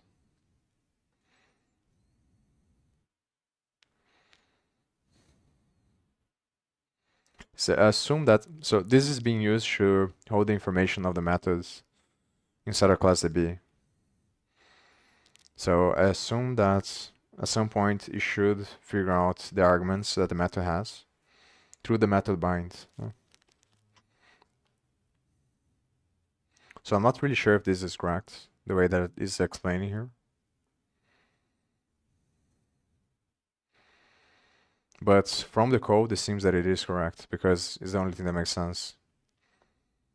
So like the first thing that I think when I see the definition here is that it doesn't make any sense. Like it's basically a macro that it receives a bunch of stuff and then it turns into the first argument that you pass, which seems very pointless to me.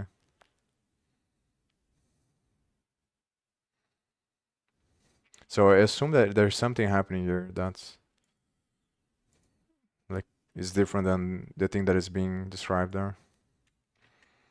Maybe for search on the search engine.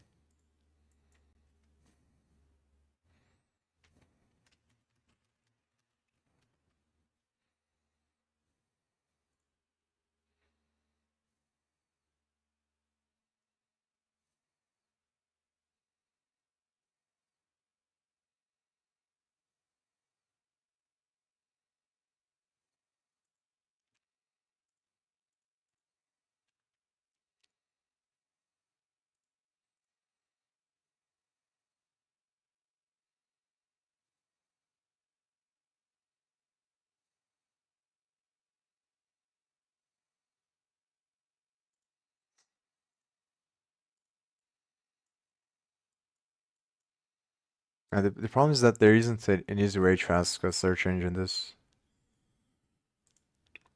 Because it's a question that requires more context. That's a problem.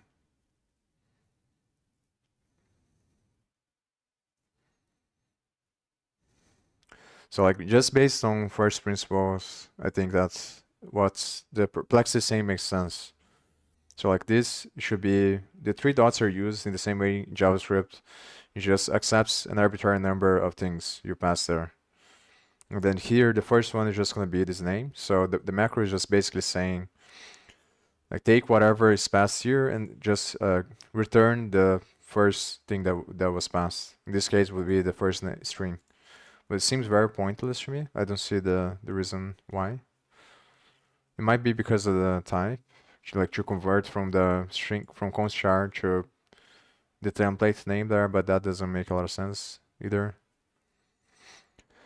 Because then why not just send this string as the first argument? So I assume that there must be a reason. So like the thing that I first assumed was that is not gonna just be the first one. Is gonna somehow put all the names into the token that is the first one. But I'm not really sure if that's how it works there.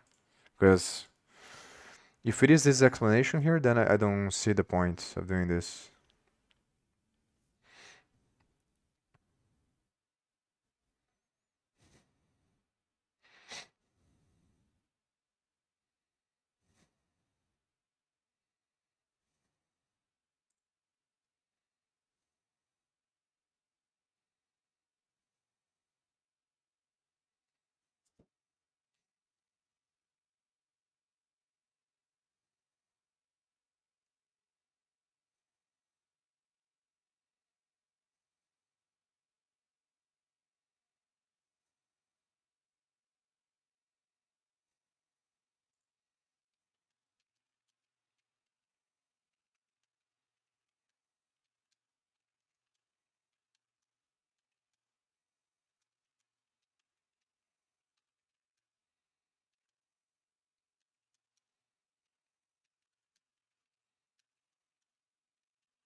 Yeah, that's what I was thinking. So it's gonna be just a const char with the argument names.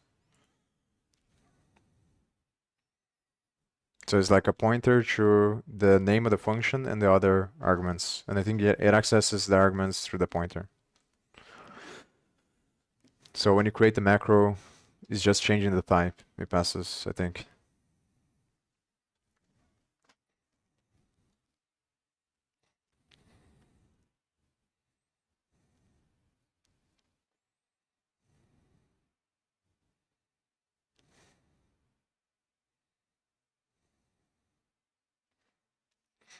Okay, so let me look at this again.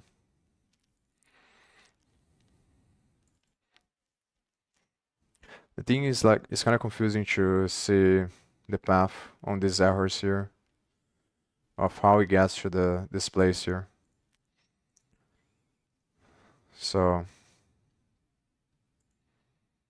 pointer call.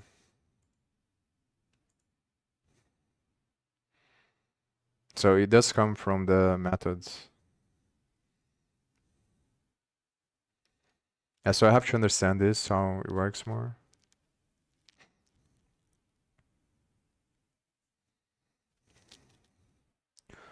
So T, R, and then the arguments. So the P has to be the arguments. T has to be the instance. Yeah, T is global signal. And R is the return value. Yeah, so obviously R is for return, P is for parameters.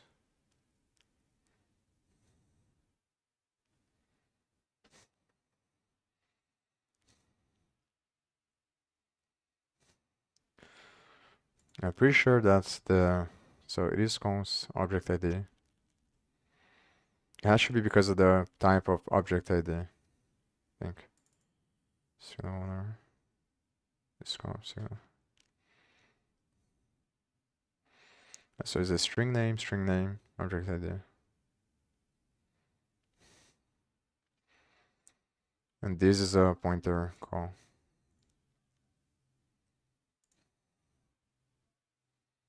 And where is it?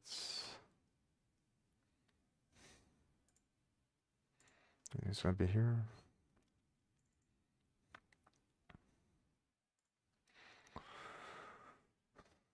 A method binds.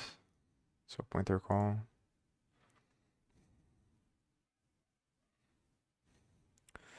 See reference to your class template instantiation.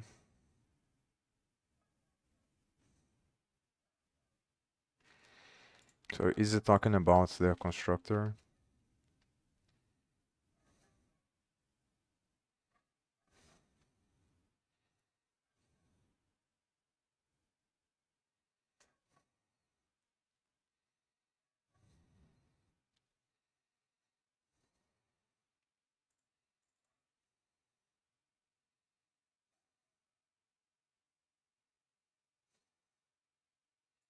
This is confusing as well. Like I don't understand this. It's just a class definition here.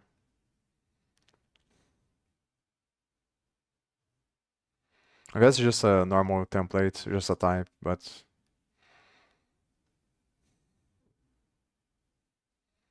it is kind of confusing.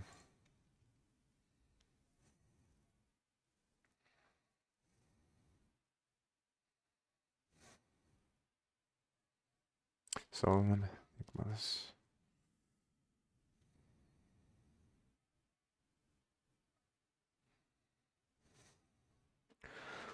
I'm compiling class template member function.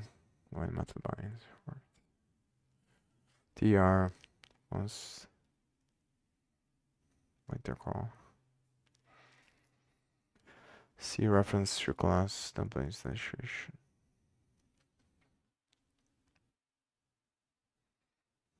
Yeah, so this is related to the function pointer and is getting the methods through the P.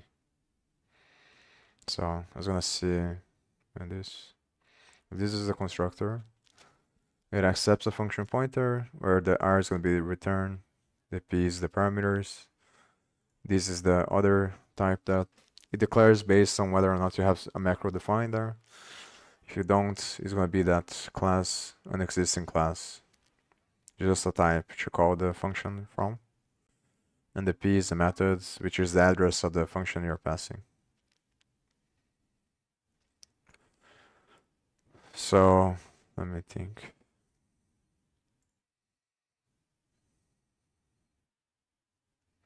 So it's passing size of the parameters.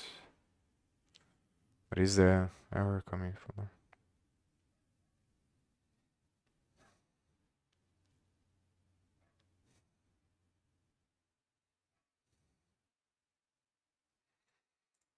Could be this. I think that doesn't make sense.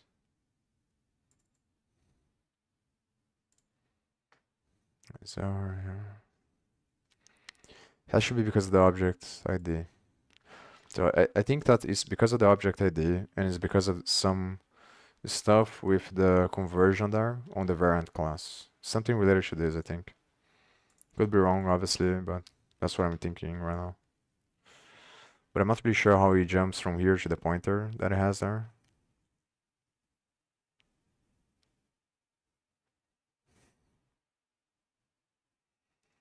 Reference to function template instantiation.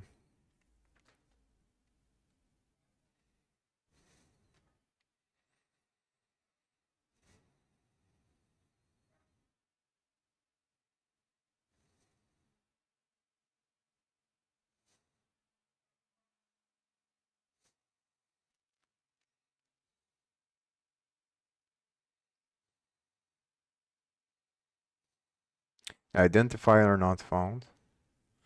So it's just the, so I have to clarify how it converts the variant stuff, the variant type there into the thing.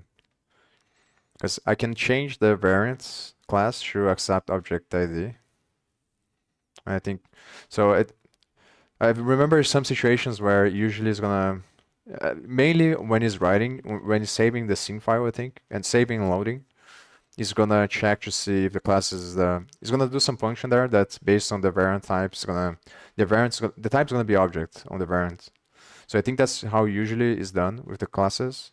So obviously I can try to pass an object instead and then get type inside of the function. And so like it might work because if you pass the object, it's just gonna convert into the variant object type that it has in the class there. So this type here. But I want to see if I can understand the connection between this stuff and whatever happens before on the method bind. So I want to see.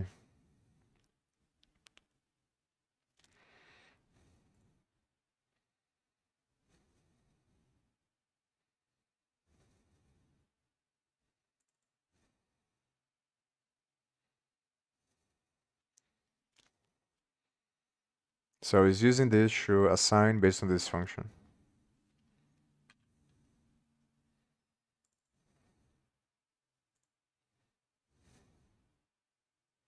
I think this is the one that is getting the error.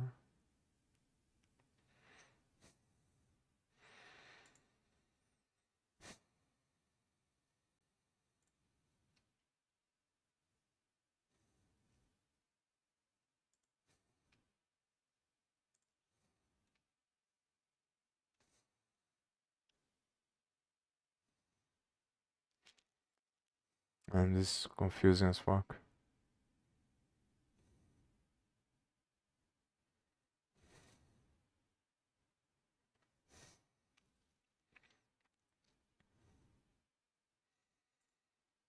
So maybe it's related to the property info.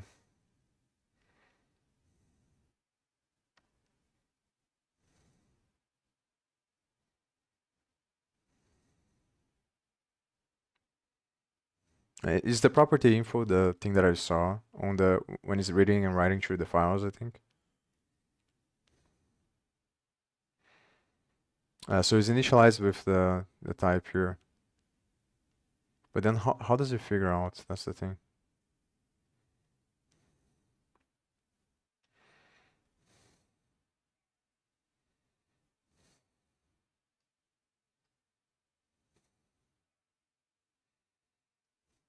I guess maybe it could be like overloaded somewhere.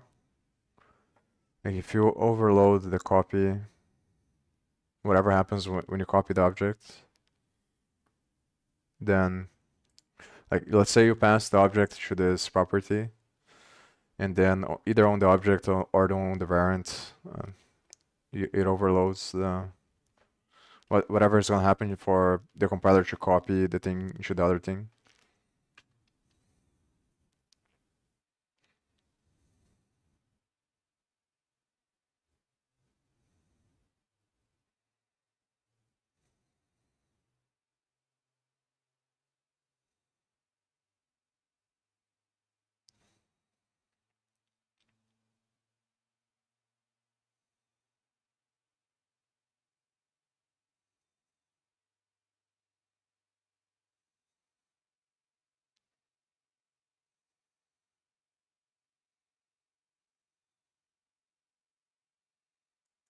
It doesn't have anything.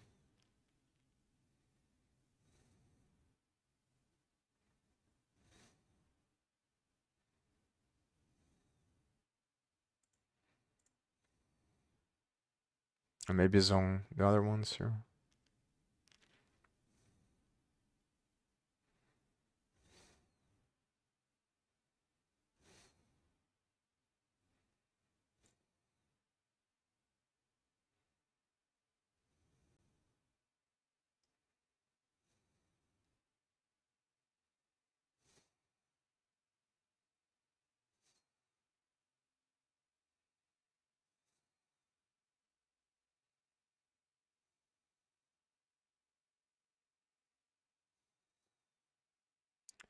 So it does have.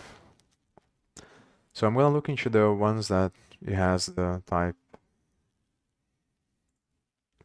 I think it's because of the functionality of this. But it's not doing anything.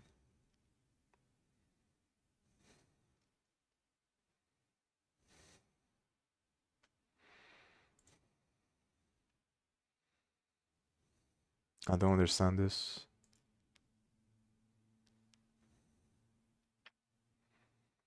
Like I assume that the constructor is just is changing the types, but it's very. It's gonna change for like is not not sure if overloading is the correct way to put it. It's like polymorphism.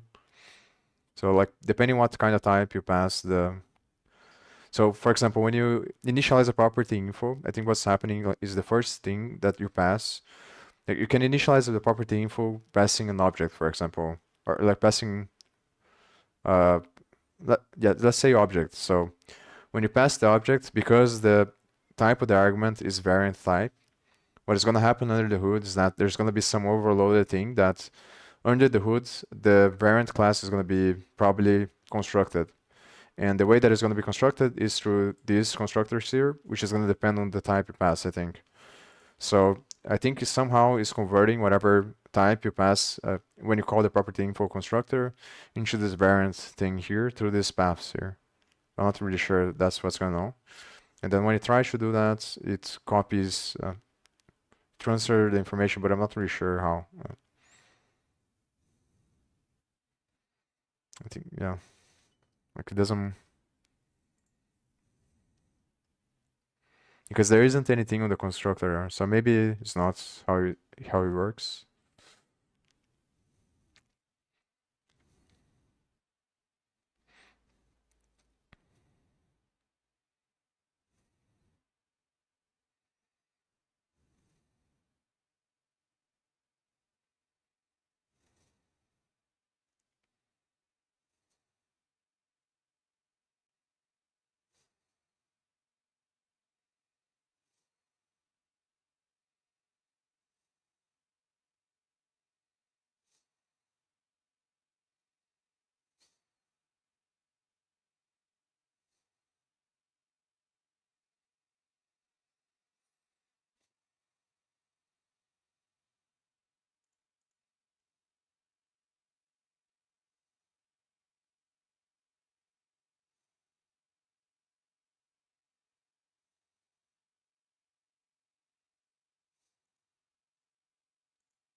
Could be through this things here. I think this is a problem. So it constructs based on the operator. So wherever class you pass there is going to overload the constructor of the class with this stuff here, I think. That's what's happening.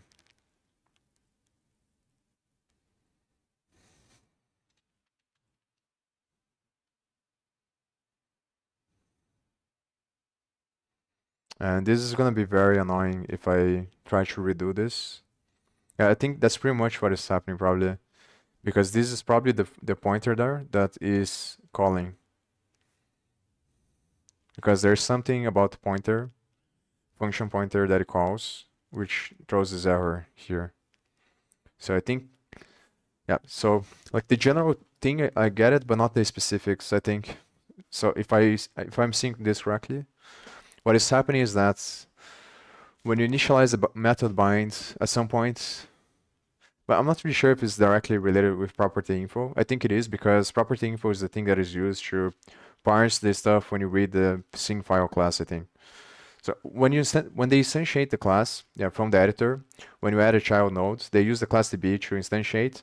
That creates the class on the class DB. Then they use another function which is called, I forgot what it's called, but it's related to properties. So it basically passes the class that they instantiated using class DB to the function, and then that function is going to create the property info, which is the stuff related to the member variables, I think, on the class, and probably the functions as well. I'm not really sure. Maybe the functions is from class DB, is from instantiation, and the property info is just the properties of the class. But basically, on that function, they pass the list to another function, and that converts the whatever exists on the file. Or yeah, I don't remember really well, but it's basically translating the information from the member variables, I think, of the class to this property info class, which stores information for what the properties is, what the properties are. It's basically the descriptions of the properties, and that's the class that is used. So I think what is happening here is that when you initialize there with the template arguments, when you call class DB bind method, it's going to take that type and it's going to pass through one of these functions that is that accepts a variant as a type. And then under the hood, what it's going to try to do is just going to call the constructor for the class, which is the overloaded constructor on the variant. So depending what kind of thing you're passing to the function, is going to call one of those things here that is the overloaded type here. So if you call that, for example, passing a string, then it's going to call this function because the type that the function accepts is a variant type, but the type you're passing is a string. So I think it calls the string constructor from the variant to copy the string that you pass. And in this case, it's going to return this stuff here. So this is the thing that is going to be used to store the information on the method bind, I think, which is going to be basically based on these things here.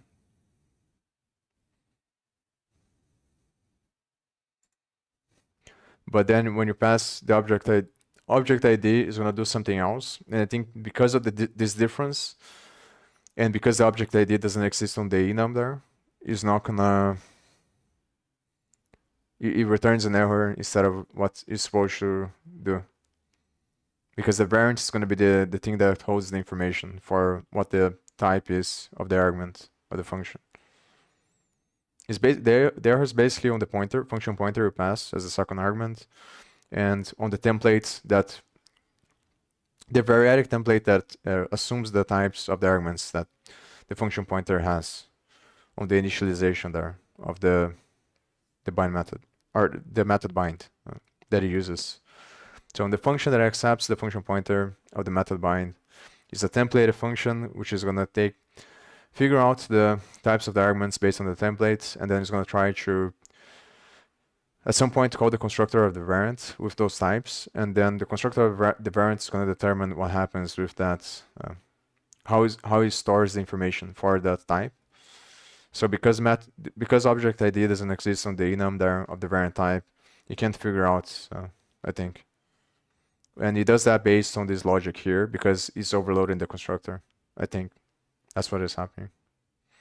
So these types here are based on the enum, I think. Yeah, so I think that is the logic of the variant here. So on object AB, something else happens because it's probably for another purpose. So I think it's not worth it to try to overload. So I'm gonna see the object one because the object is the one that is the closest. So if instead of using object ID, if I use object class ID, and then I figure out object ID inside the function, let's see what's the difference. So, but basically here is initializing the object ID with the data, which is that thing. And that's probably why it calls the function pointer, because the data, but I'm not really sure though. It's basically something else that happens.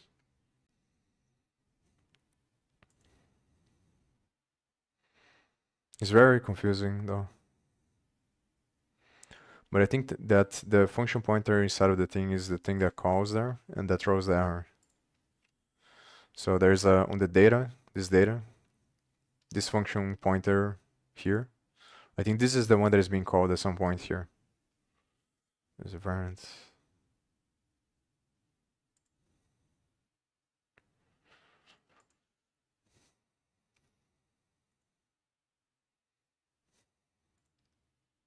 Yeah, so basically this pointer here, I think is related to the other one, but I'm not really sure. Oh no, this is a function. Yeah, I'm tripping.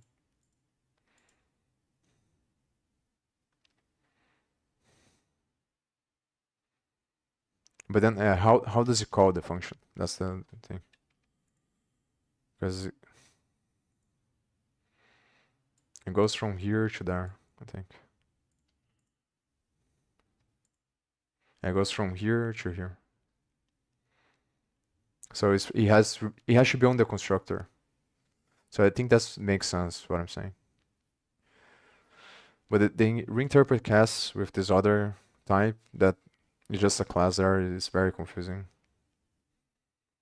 A p method is supposed to be I guess it's because of the function pointer declaration. Usually the way that you're gonna do function pointers is this weird way here, where you put the return before, then here you put the instance that calls, and then here you put the arguments. So if you have all this stuff, and it's not a templated, that's how you would do it.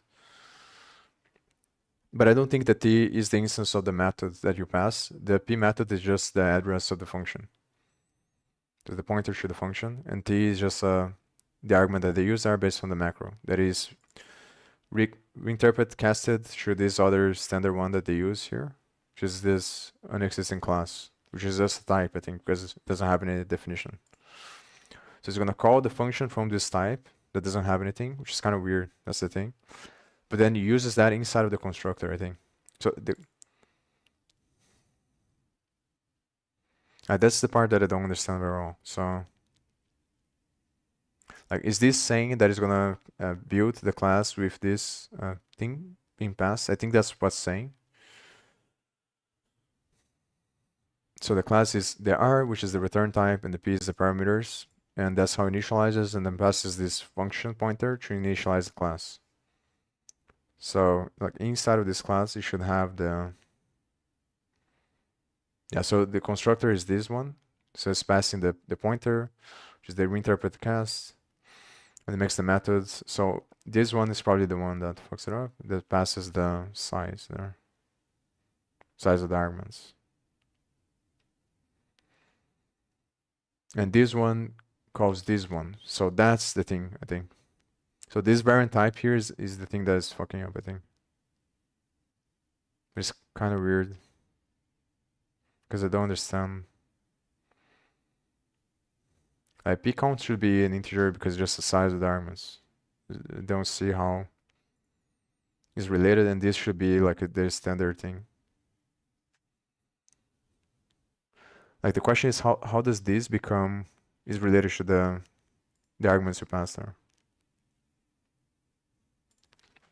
I'm not sure if I'm seeing this correctly as well.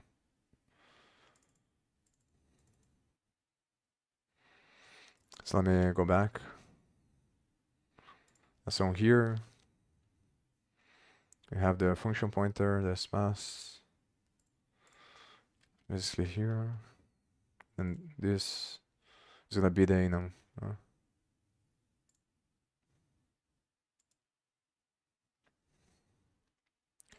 Okay, so this is the enum, so it's one of the types. So the question is this, which is gonna be similar. So let's see. But like this doesn't have anything related, that's the problem. Oh, because this is this call based on the class. Interesting.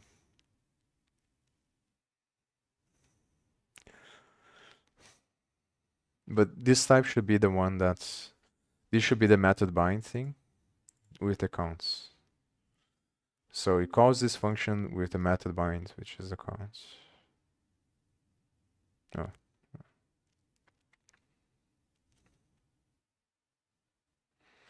Let me go from the beginning.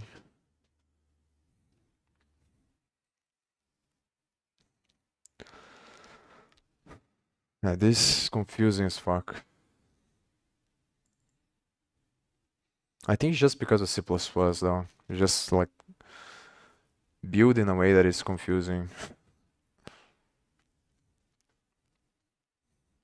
But I really don't like this.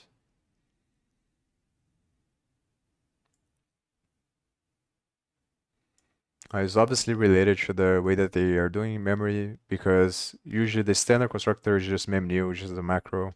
It's going to use the same function from this memory and it's going to put the memory on the memory pool that they use there, which is a global variable to keep track of all the classes. So it's similar, but it's probably initializing as an array because of the template, I think. So when you have a templated class, you need to use this other macro that eventually calls this function. I think that's what's happening. And the T is the method bind type. But it's very confusing because I'm not 100% sure if this is the place where you fucks it up there. Oh, get element count pointer.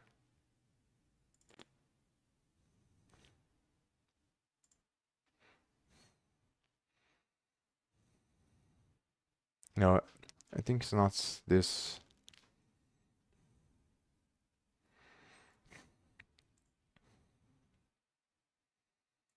But it has to be on the constructor here, I think. So let me ask ChatGPT what the fuck's going on here.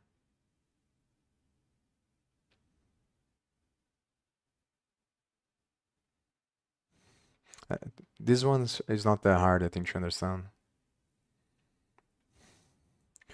I'm gonna ask anyway, just see what he thinks.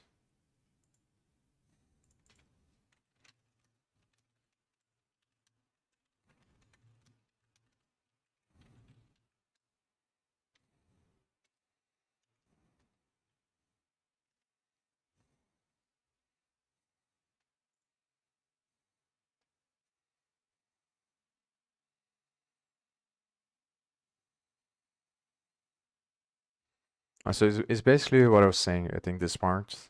Just gonna initialize the class. It's gonna build the class from the function pointer that it passes there.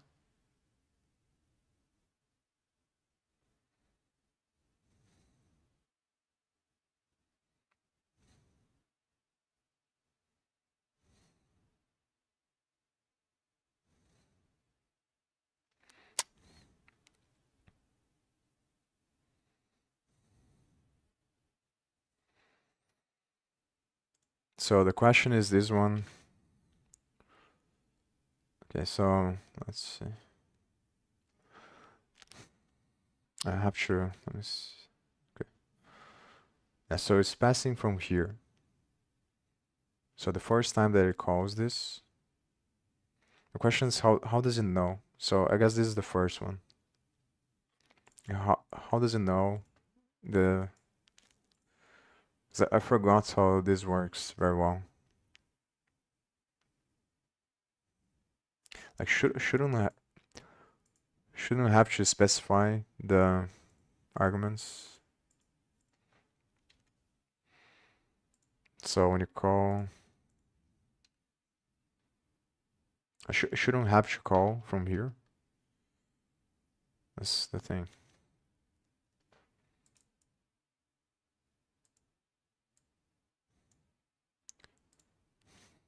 So I'm gonna ask.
The hard thing about these things is it's very hard to figure out, like find videos and articles talking about this stuff because it's very dependent on the context you you're using. But I guess I can review templated functions again and templated variadic templated functions. Because this was something that was confusing to me since the beginning, and I think it's probably confusing to everyone. And it's one of the things about C++ that I don't like the most, and I think probably it's true for everyone. But I think that's is something more deeper, is just fundamental to programming. I think it's just very hard to get the types right when it comes to the compiler, because we have to think about the perspective of the person that is creating the compiler. And I think it's extremely difficult to. The problem comes because you need to. There's a lot of situations where you're gonna have to implement dynamic types, and then it becomes really difficult to do that. Because I assume that the way that higher level languages work is just building on top of these other languages, like in this case C++. So like both Python. Python comes from C, but yeah, so I'm not really sure. But I think it's probably one of the reasons why the language becomes a lot slower. Because we have to encode a bunch of logic to figure out what the types are at runtime dynamically. So, and it's probably extremely difficult to figure out a way to put those things in the compiler where you create rules that will figure out all the situations where it's going to translate one type into the other one. I think it's just like a fundamental problem that is very hard to figure out what is the optimal way. Then the trade-off on the other languages is that they have extra logic to figure this out, but then makes the language slower. But I'm not really sure because I don't know if JavaScript is a lot slower than C++. But then like JavaScript evolves into TypeScript, which is basically coming back to the same problems. Arguably even worse on TypeScript.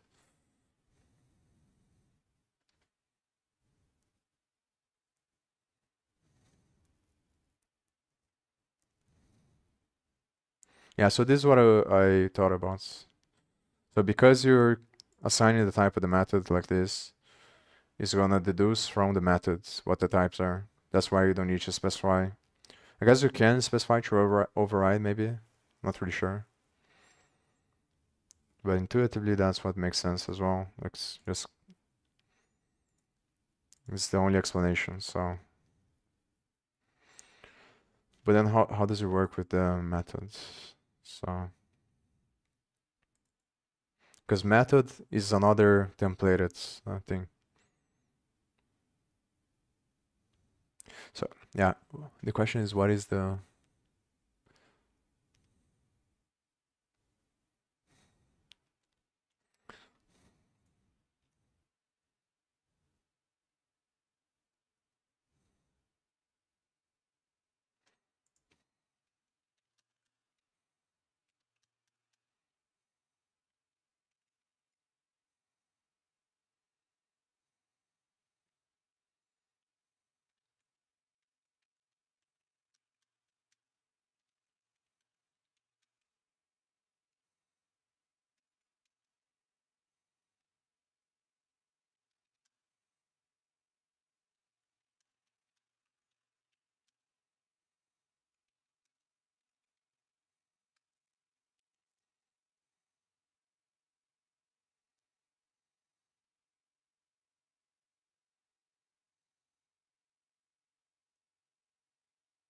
Yeah, this is what I was thinking. So yeah,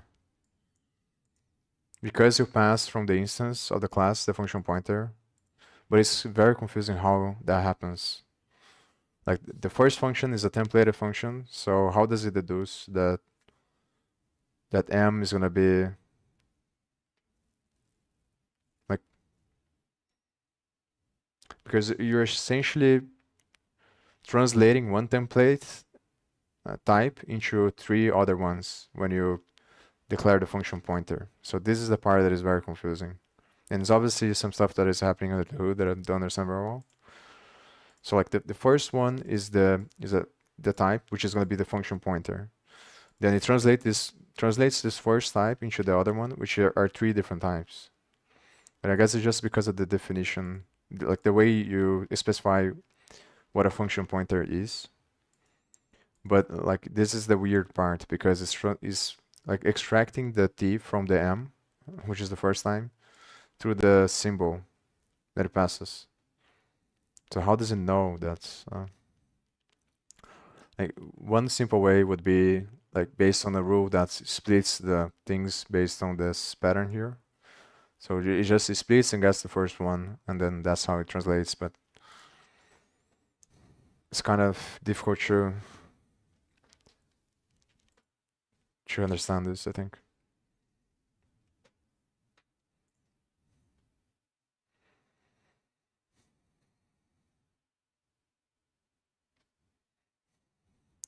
We pass some class, some method to create method bind. The compiler knows the type of some class. It's a member function pointer. The function create method bind is a template function, so the compiler examines the types of the arguments to deduce the template parameters.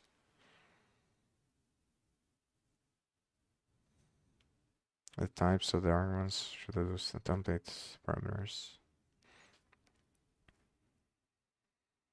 The type of some class methods provides the necessary information for the compiler to deduce T as some class and P as the parameters types of some method. Yeah, so that's makes sense. So it's because of the translation there.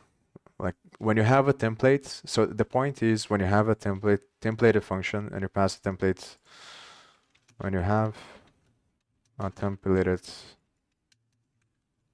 function and you as a function pointer as parameter, the compiler will translate the template to hold the function pointer information. So what the compiler is doing is translating the type m into the function pointer. So it translates. So whenever we pass a function pointer, this is going to be translated into that format there, and it gets that from the function. So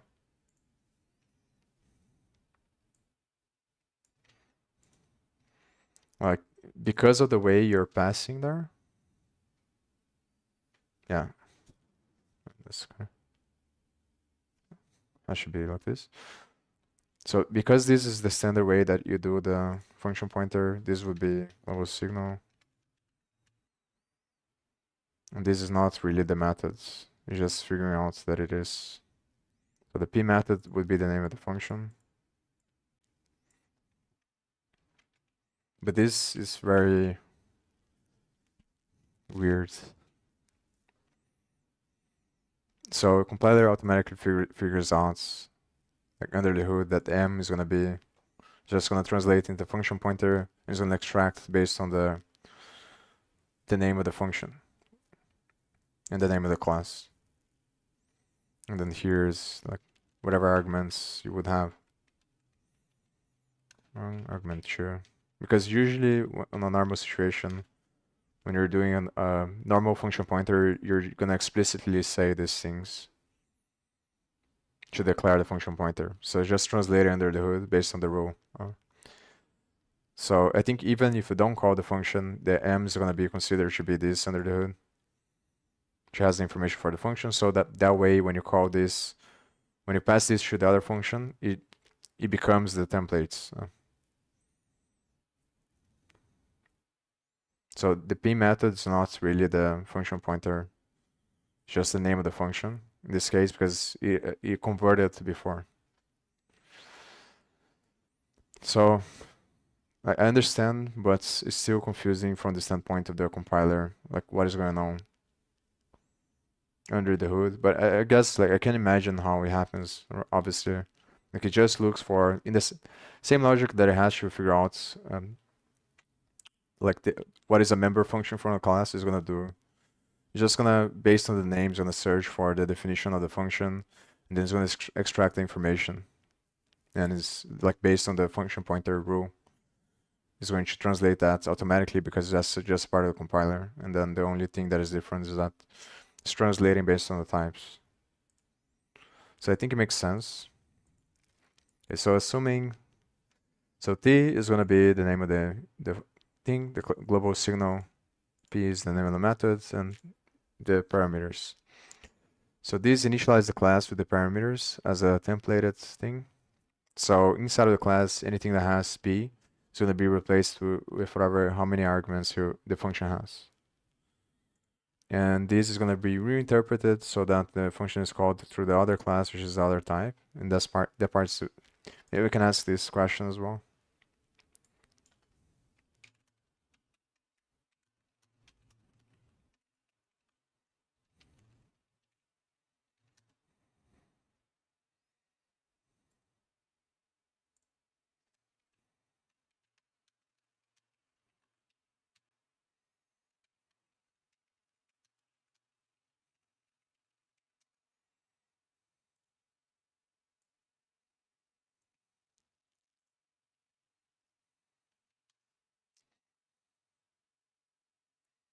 This fuck. It's kind of hard to explain what's going on.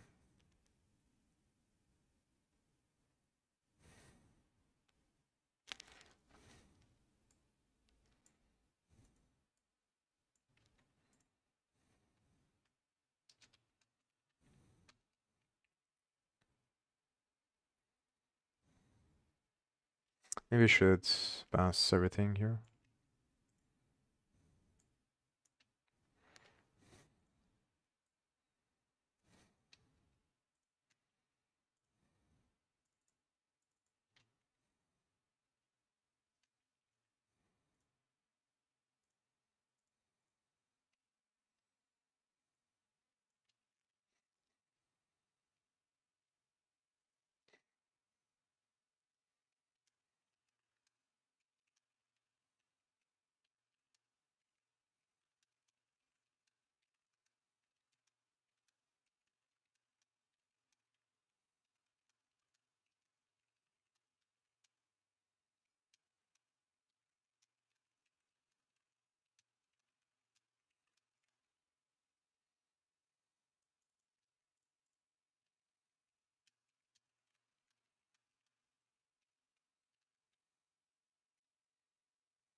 Create method bind function when the macro typed method bind is not defined. The reinterpret cast is used to cast the member function pointer p method to a different type.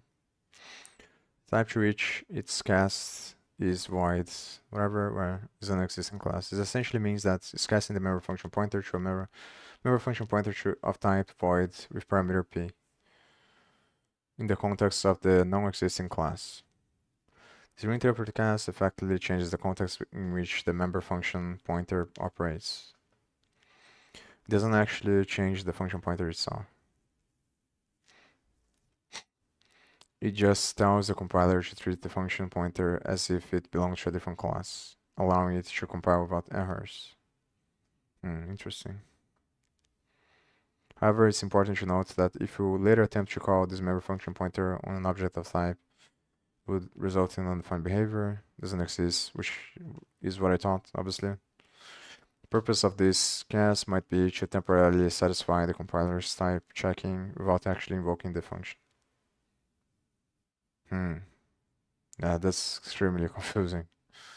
But they're just reinterpreting casting for the compiler to not have warnings, but the function is still going to be called from the class that the pointer is from.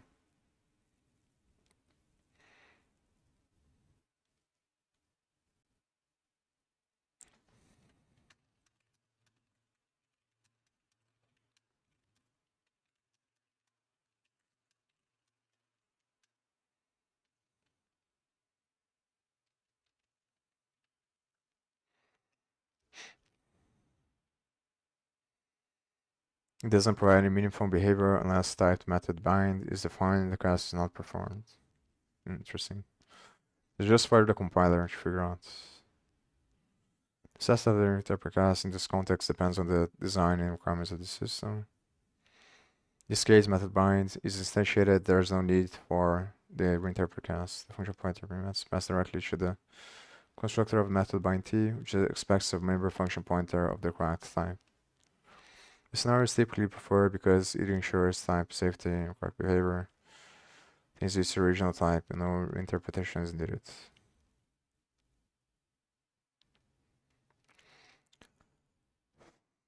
It's used instead suggesting generic method binding without knowledge of the class type. To force the member function pointer into a different type. This may be done for several reasons. To temporarily satisfy the compiler's type checking without needing to fully define the class type. To handle cases where the method binding system needs to work with member function pointers in a generic way, without being tightly coupled to specific class types. While the reinterpreted class, the code might fail to compile due to type mismatch between the expected and the actual member function pointer types. Between the expected and actual member function pointer types.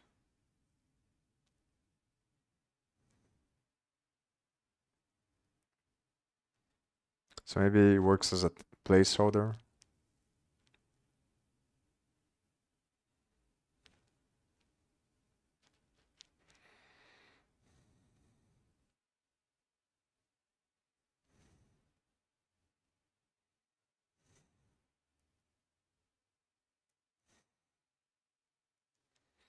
Summary, the reinterpret class is used to handle cases where the method binding system needs to operate in a more generic or less strictly typed manner. To compile and work with member function pointers across different class types, or in scenarios where the class type is not fully defined.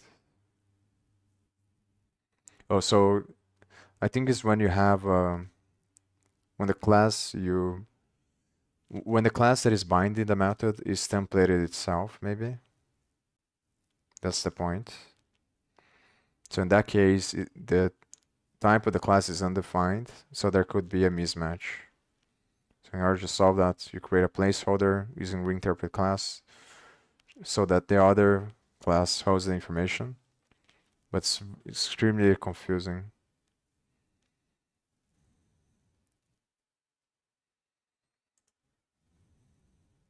Yeah, I really don't like this.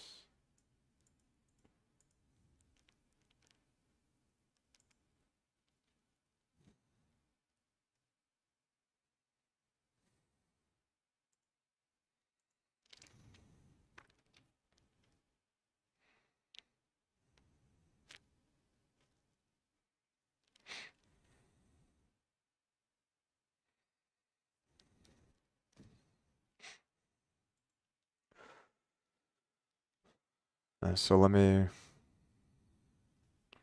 Okay, so let's assume that it is the function, the instance there, and nothing changed. So just passing the pointer to the constructor. It's not here. It's here. So this one, the normal constructor is going to be called, which is this one. And this one is just the function pointer that it has there. So what happens here? So how does it go from here to the other thing? Or object type. So it has to be here, I think. Let me search for So p counts. So maybe it's here. Generate argument type.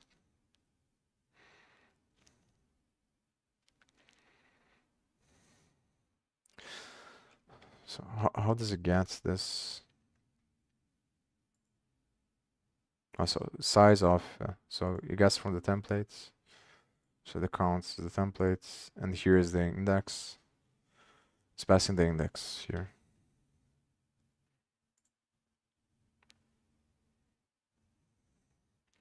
It calls the function and then gets the type.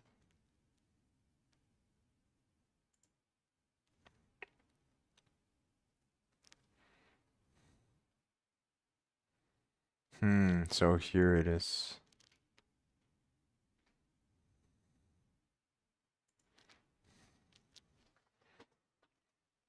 But it has to be here, I think. So what is method info? Because it shouldn't have anything, I think, in the beginning. I'm not really sure if this. No, I don't know if this is the same thing there. This comes from method bind. So because method bind. No, this inherits from method bind. So maybe it's going through a different thing.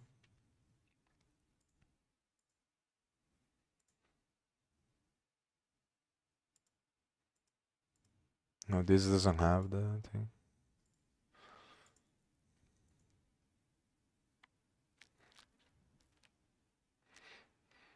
So how does it figure out if this, like, you should inherit from the method bind class?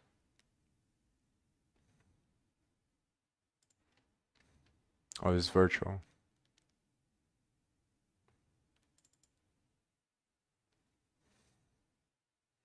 It's still weird as fuck. It's very confusing.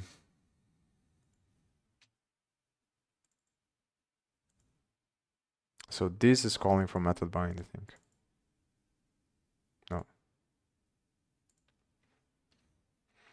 Class DB.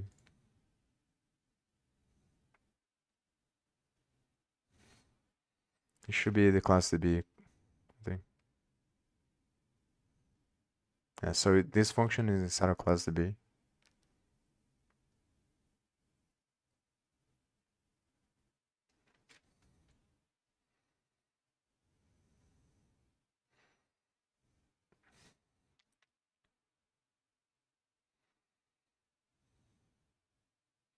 So how does, why does it call from the other one? It's from class DB.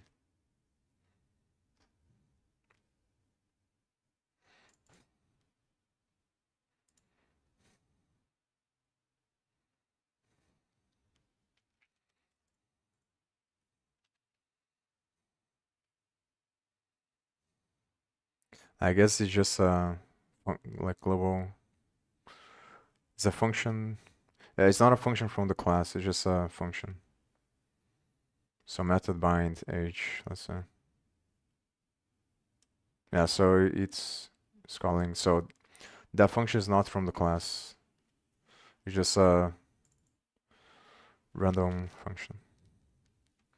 And then this one builds this method binds. A method bind t. So okay, so I see. Yeah, but so it should come from this one. That's the thing that's weird.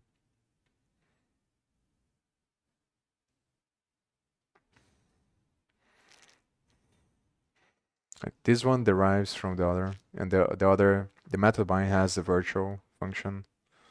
There's gonna be this one. So like, how is it calling directly from here? That's the question that I have. This one should be calling from method bind, so it doesn't make sense to call from the other class that inherits from method bind. That's the thing that I don't get.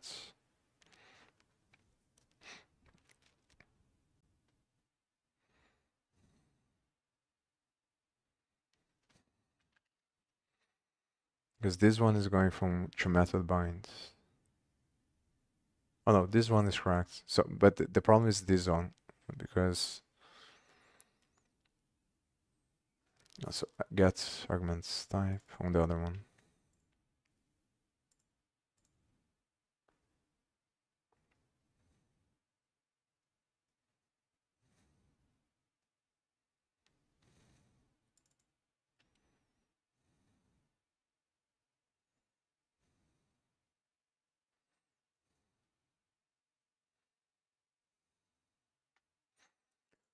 Showing hearts.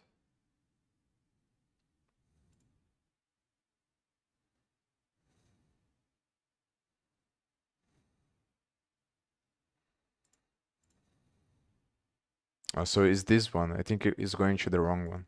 Yeah, that's the thing. So it goes to the wrong definition there. I knew something was confusing.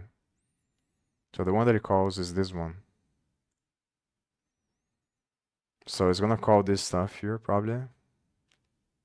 Call get argument type. Which I'm not really sure if it comes from here or somewhere else.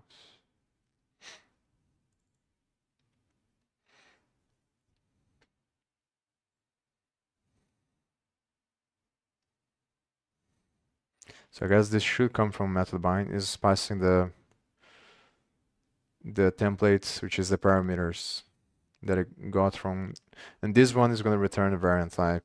So this function is the one that calls there. So this one receives the name of the arguments, and the default's new, and then it uses this one, and that's how it gets there. Damn, it's very confusing.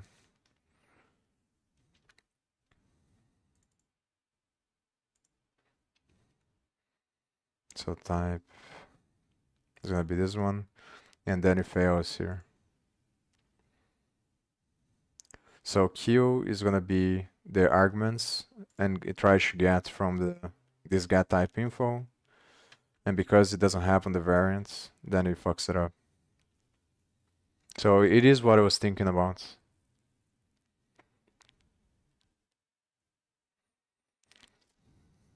So like the type here should be, because the variant, the object ID doesn't exist, but I have to see how does it get from here.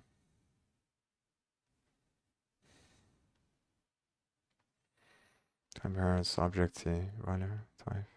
Jesus.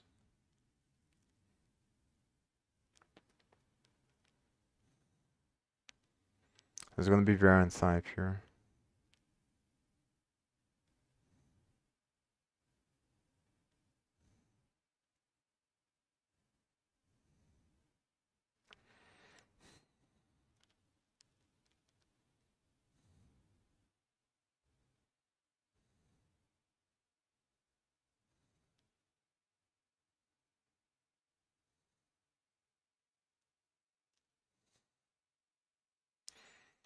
I don't understand, because this would mean that it's always a variant object here that it returns, which doesn't make any sense. Because then how does it figure out the other types? So I'm gonna ask this again there.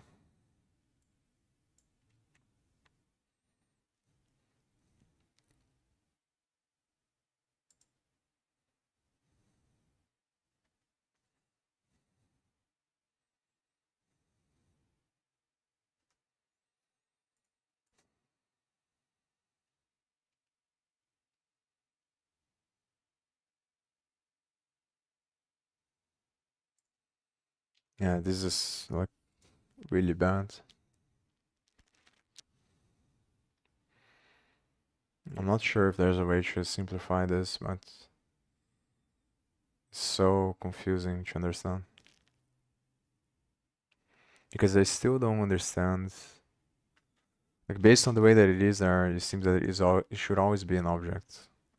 I think like the reason is this, the one that I think it is, where it doesn't have object ID here, and then somehow this makes it fail there, but I don't understand how it converts the enum from here to the whatever is happening on the other stuff.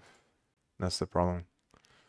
It has to be like Q here should be the templates, should be the parameters. and not based on how it calls there on the other one.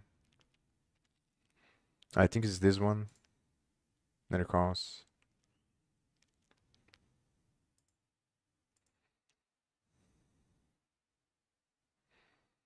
But then where does it call again? I might have to do a chart there to make it easier again.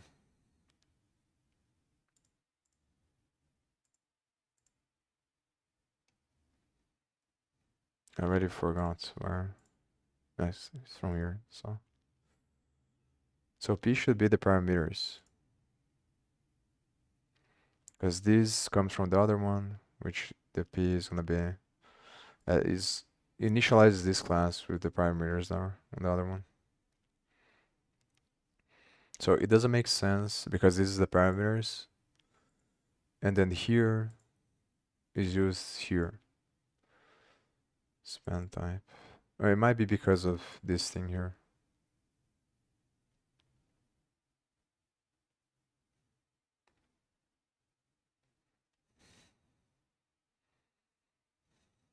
And this is the one here, I think.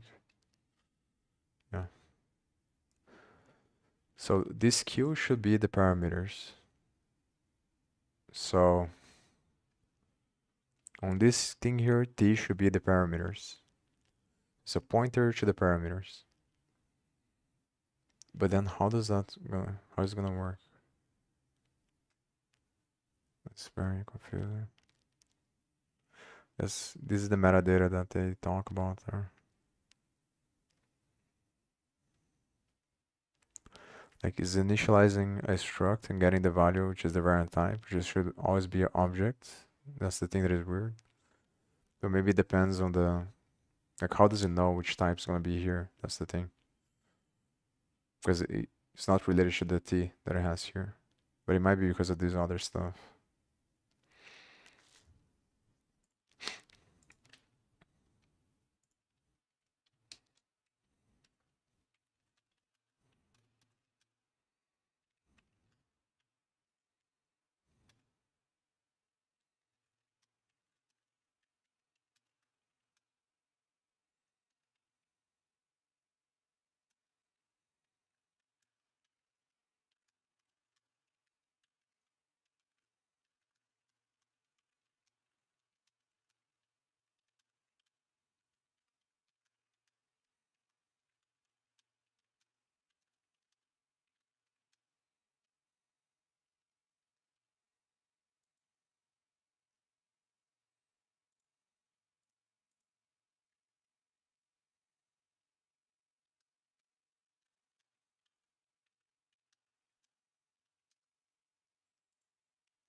Set it.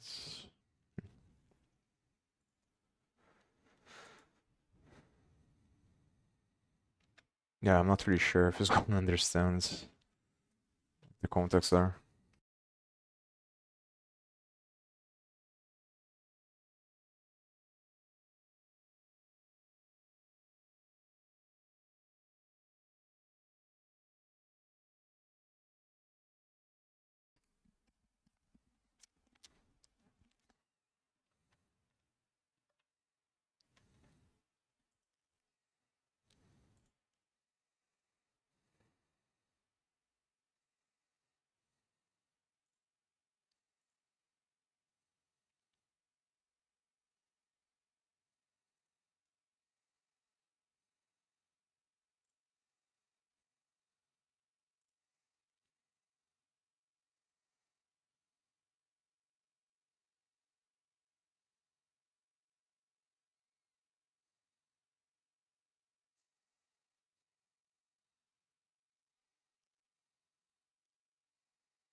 And this is the part that is confusing.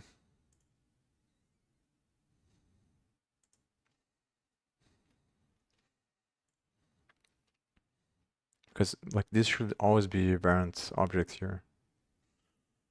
I understand that it's using the t here. Like the t is gonna be each parameter, so I guess it's because object ID doesn't have get class static. Yeah, this would be the reason. Because object ID doesn't use GD class. So let me see if string name uses.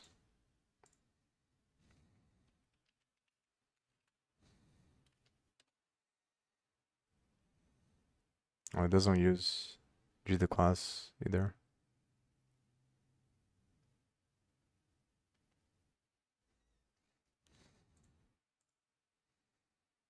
So how does it get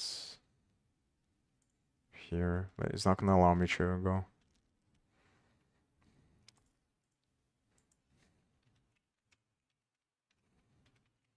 I'm pretty sure it's a function declared on the. I don't want to lose this file here because I don't want to remember how I got here, but I'm pretty sure it's declared on the object class. And it's gonna be depending on the template there. So the macro overrides this.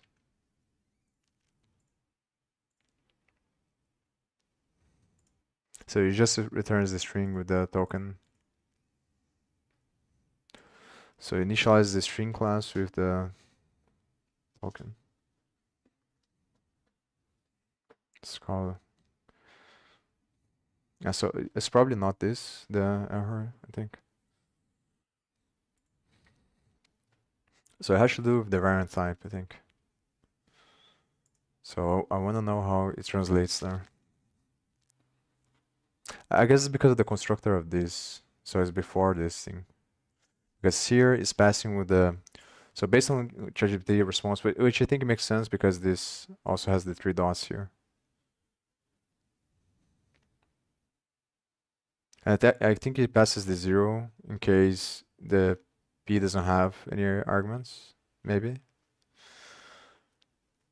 But I think that the way that it works is that it is going to call this function for each argument that it has there. And then the type is going to be whatever the argument is. But maybe that doesn't make sense. So the type should be new. So maybe the index is the thing.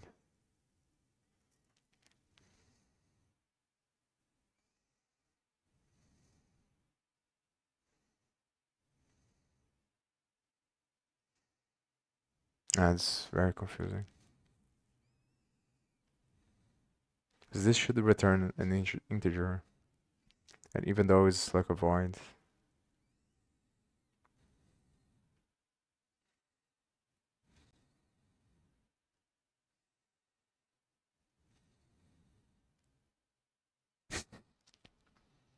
Hey man.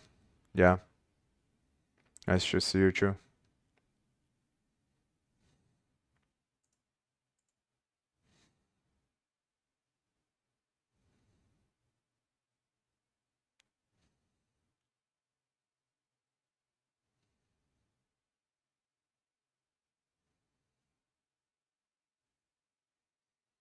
Inside the helper function, the expand type trick is used to iterate over the types in the parameter pack. For HP, it invokes to get the corresponding variant type. So get type info is specialized for const or t corresponds to each type in P. When P is const, get type info P, variant type will be variant objects as defined in the specialization. Therefore, for each type P, type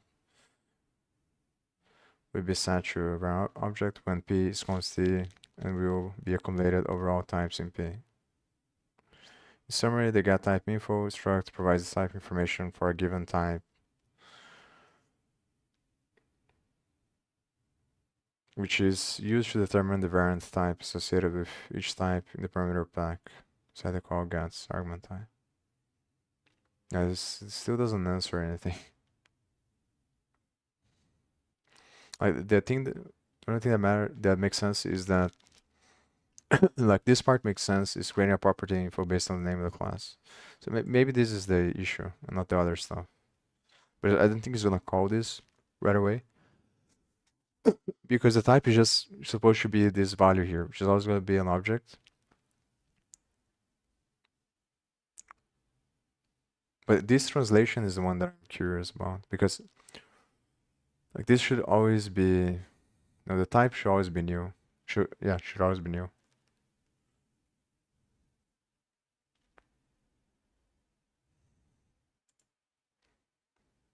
Well, it should be new and then it's going to be equal to the object based on the parameters.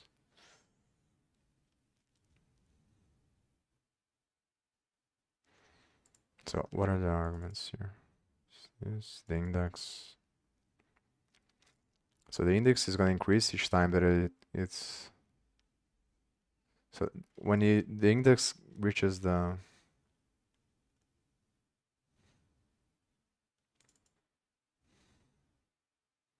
Yeah, because it's looping over on the other function and then it's passing as the index here. So the p arg is going to be the value of the current argument being solved. So on the outside is looping over, and then it's calling this function, and then the index is going to be the value, yeah, because it increases each time, I think. But that doesn't make sense because it should be 0 if that was the case.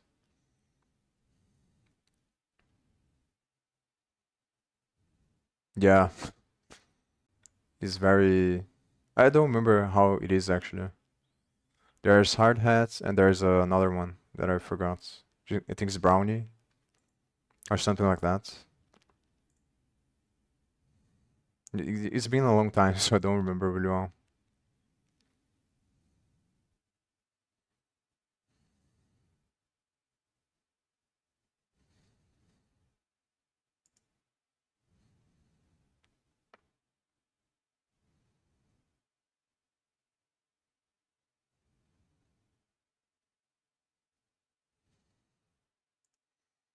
Maybe this is not the place that I fucks it up there.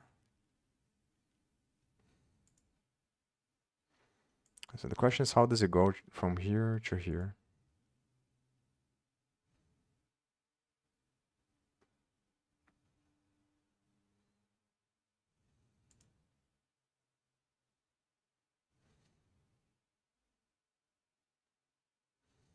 Alright, compiling class template member function. Bind method bind.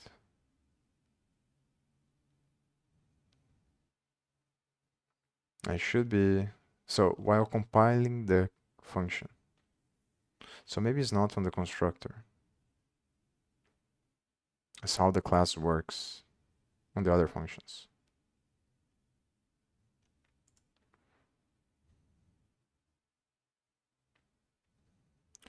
Huh. So it might be because of the types here.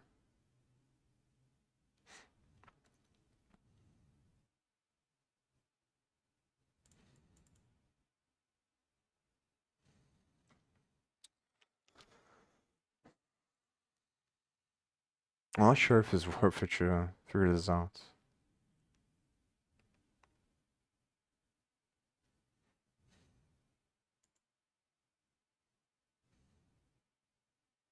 What depends what you mean, my opinion on Web3. Uh, like in what sense?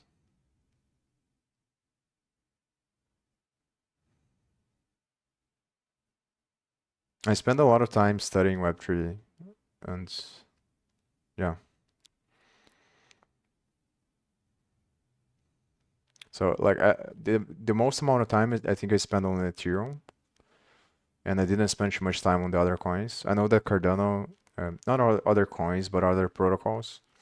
And I know the ones that I spend the most is proof of stake, proof of history, proof of stake, proof of work, and I think proof of history from no, I don't know if it's proof of history on Solana. I know that Solana is based on time, I think. I spend a little bit of time, but I don't understand the Solana algorithm very well.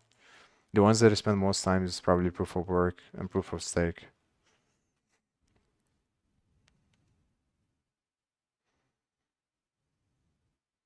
Yeah, I think it is the future, but I see very big problems with the way that they are right now. Mainly, so proof of work doesn't work because of the energy, I think. It doesn't make sense on the macro perspective when it comes to the economics of it. Because, and is the problem because everyone was buying a bunch of GPUs because like if you can just mine based on the work that you do based on the GPUs, everyone is incentivized to buy as many GPUs as they can because then like you're just printing money basically. Yeah, so it doesn't work because of that. So on the on the theoretical points, it does make sense because you're forcing like you're creating the nodes create work to validate the hashes, and then based on that you create the like the synchronization, which is just the consensus. Then proof of stake, I think it has problems when on the game theory perspective. So what happens based on the stuff that I was studying? I was studying MBV, which is a miner extracted value, which is basically the thing that matters the most on the blockchain is the order of transactions. So there's a lot of money to be made on the order of transactions because the order matters a lot. Because it's just like when you have a normal order book, if you're able to see if someone's going to buy or sell, then you can use that information to extract money from them. So what people, there's a bunch of strategies, and I don't remember exactly the details, but I think one of the main ones is front running, which is basically you see that the person's going to buy, then you buy lower than them, you increase the price, and then you sell higher for them. And you basically take money from them. And because you can do it with bots, like it's predatory from the standpoint of the normal casual user that doesn't understand anything. So they're being exploited because of that. And the other one is just arbitrage between different decentralized exchanges. So the reason why decentralized exchanges work is because you don't want to have like one centralized entity that controls the flow of the money. So it makes sense to create a decentralized exchange, which is basically, it basically works based on a liquidity pool. So people invest money into the liquidity pool, and then they gain some amount of money based on the transaction fee. And it seems like a win-win situation, but then what happens is that the liquidity providers end up losing money because what people do, when people figure out is that you can't really, because what the decentralized exchange does is reduce the complexity of the markets, which is the computation of the market economy, which is just the limbic system and the prefrontal cortex. So basically supply and demand is the computation of the markets. And what the decentralized exchange does is simplify that into an equation, which in case of Uniswap in the first version was just a normal exponential equation, which is going to determine the fee of the transaction, I think, and the rate based on the amounts that the liquidity pool has. And then the evolution of that is that it becomes more complex, the equation you have, because the equation is essentially trying to mimic the computation of the markets. But the problem is the equation is never going to be perfect because the markets are extremely complex. So the evolution of the decentralized exchanges is trying to create an equation that perfectly mimics the behavior of human beings through the limbic system and the prefrontal cortex, which is basically supply and demand. So through the gap of the inaccuracy in the equation, you have opportunity, which is arbitrage. So you see two different exchanges, and then based on the rates of change that they have and the differences with normal markets, it creates an opportunity for you to reestablish the balance, let's say, of the markets, which is natural. Arbitrage is natural because it's just updating, it's like updating the gradients through osmosis.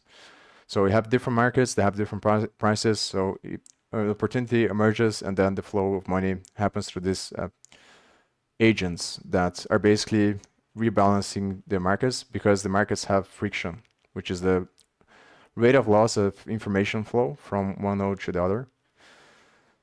So because of that, what happens is you have a problem with the Nash equilibrium in the blockchain, because proof of stake is essentially saying that people are going to invest equity in the network to determine the consensus. And it's basically just transferring the power from the government to the money, because then whoever nodes have the most money control whatever transactions happen. And the way that this happens, so proof of work, when Ethereum worked with proof of work, what would happen is that you would have the people that mine the blocks, which are the miners, and you have people that search for these opportunities on the blockchain, which are the searchers. And the thing is that the people that mine the blocks would be the ones that determine the order of transactions. So the way that it works is that the person that does the transactions offers a fee to the miner so that the miner mines their transaction. And that creates an incentive for the miner to decide whatever flow of transactions are going to be more beneficial to it. And that creates the lack of incentives. So what this generates is that it becomes more centralized over time, because the miners have more incentive to do what's beneficial to them and fuck over the people that are doing the transactions. So, and this is related to the searchers as well, obviously, because the searchers like benefit from the miners. So they essentially depend on the miners to put their transactions first. So the miners eventually, and everything ends up being on the hands of the miner, because the miner controls the transaction, and then you have different searchers battling for getting the same MEV from the same transactions. So they want to extract the same value, so they compete on the gas war. The gas war makes the miner, essentially it's just competing to see who's gonna get the miner. And then what ends up happening is that you're gonna have these agreements between miners and searchers, and the miners are gonna start controlling the blockchain because they control the flow of transactions. So the essential problem is who controls the rate of transactions, and how is that connected with the relationship between the different nodes, because the blockchain works on peer-to-peer. So because the miner controls the transaction, it leads to this problem, which is the lack of coordination, which is a problem in game theory. So because of that, you move to proof of stake, but then proof of stake is better, but it falls into the same thing, because the infrastructure that gives rise to the blockchain it lacks balance, which essentially is going to lead to the same thing, where is a problem with the transaction flow as well, because the base layer it doesn't accept the same rates of transactions because of the fee you have to pay. Like the computation doesn't make sense. So in order to scale, you have to create this sequencer, which is basically an entity that is going to batch a bunch of transactions to the higher levels of the blockchain that is going to allow to decrease the gas fee. And that's how the blockchain scales. So you create different layers, which are the sidechains or the rollups. Sidechain is just another thing, is like a different branch of the original blockchain, and the rollup is just batching all the transactions into a smart contract through a hash based on data availability sampling and zero knowledge proof. So you just allow some part of the information to be exposed in order to verify the transaction, but you don't need to allow everything. But essentially, this puts the power on the hand of the sequencer instead of the miner, which eventually falls into the same thing. And then they have some explanation that you, like, through the social network and whatever, you're going to put pressure on the sequencers to act in a way that is beneficial to everyone. But it's just too weak of an argument to work, in my perspective. And the problem is that the infrastructure from which the blockchain is being built and the consensus algorithms don't have very good Nash equilibrium built into them in order to be able to be successful into making it more less centralized than the normal way that things work. So, like, there's deeper issues, but it's extremely complex to try to solve everything.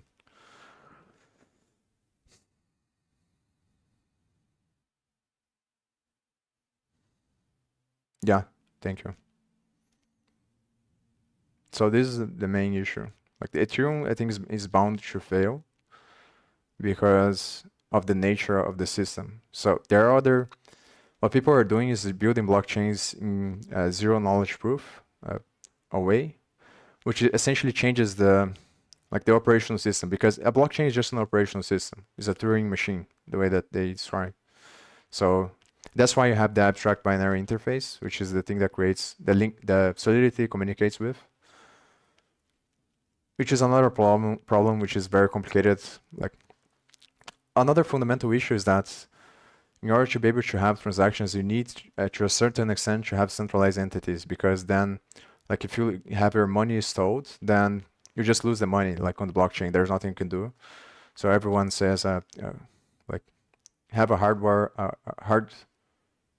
wallet, like a hot wallet that is like a physical device. But even then, like, if you lose the physical device, you lose everything, and that's the benefit of banks, because banks, if you lose everything, then you can communicate with the bank to be able to get the money. So like, eventually what is going to end up happening is that this stuff is going to be on the back end of the systems, and then there's going to be centralized entities that are responsible for taking the risk of the end user, because then you have the same situation, but then the bank is the thing that controls the risk, and then under the hood everything is decentralized, but the bank is the thing that holds the keys.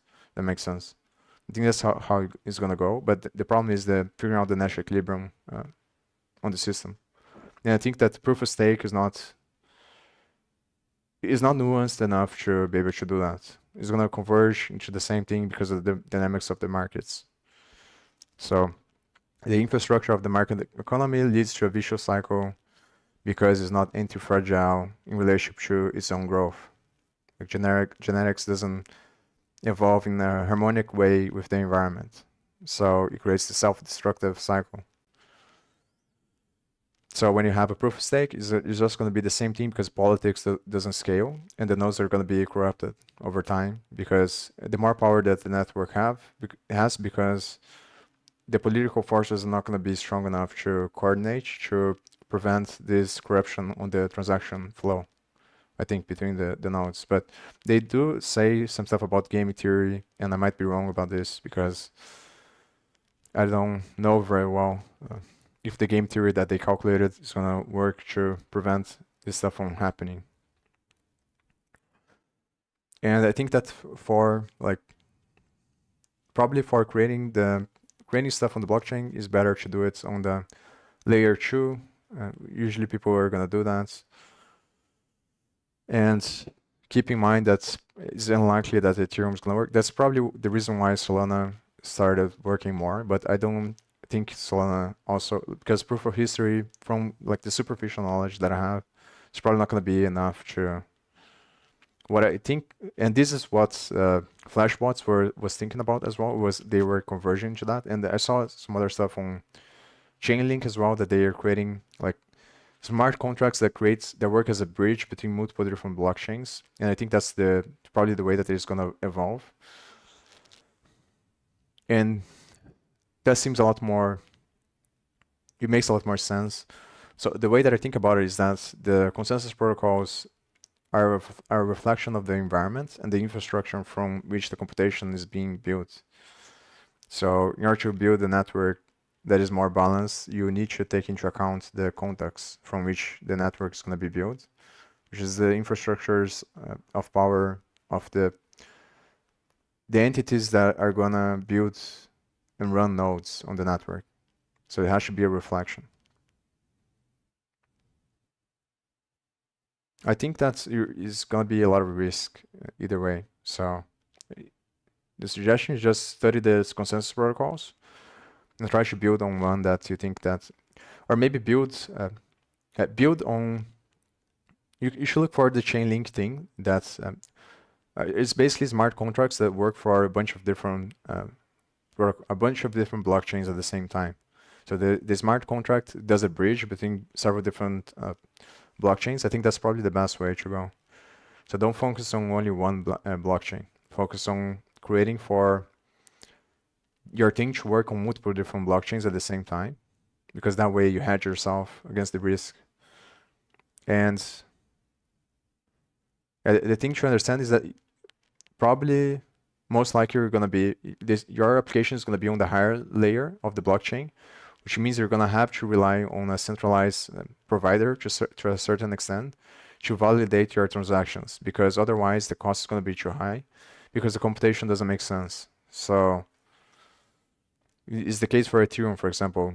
You're not gonna build your application directly on the Ethereum network. You're gonna build through a sequencer, which is a provider that is gonna batch a bunch of transactions together and is gonna send to their like a block. So it's like you're dividing thousands of transactions into one transaction, and that liquidates the price of the gas, which makes the fees a lot cheaper.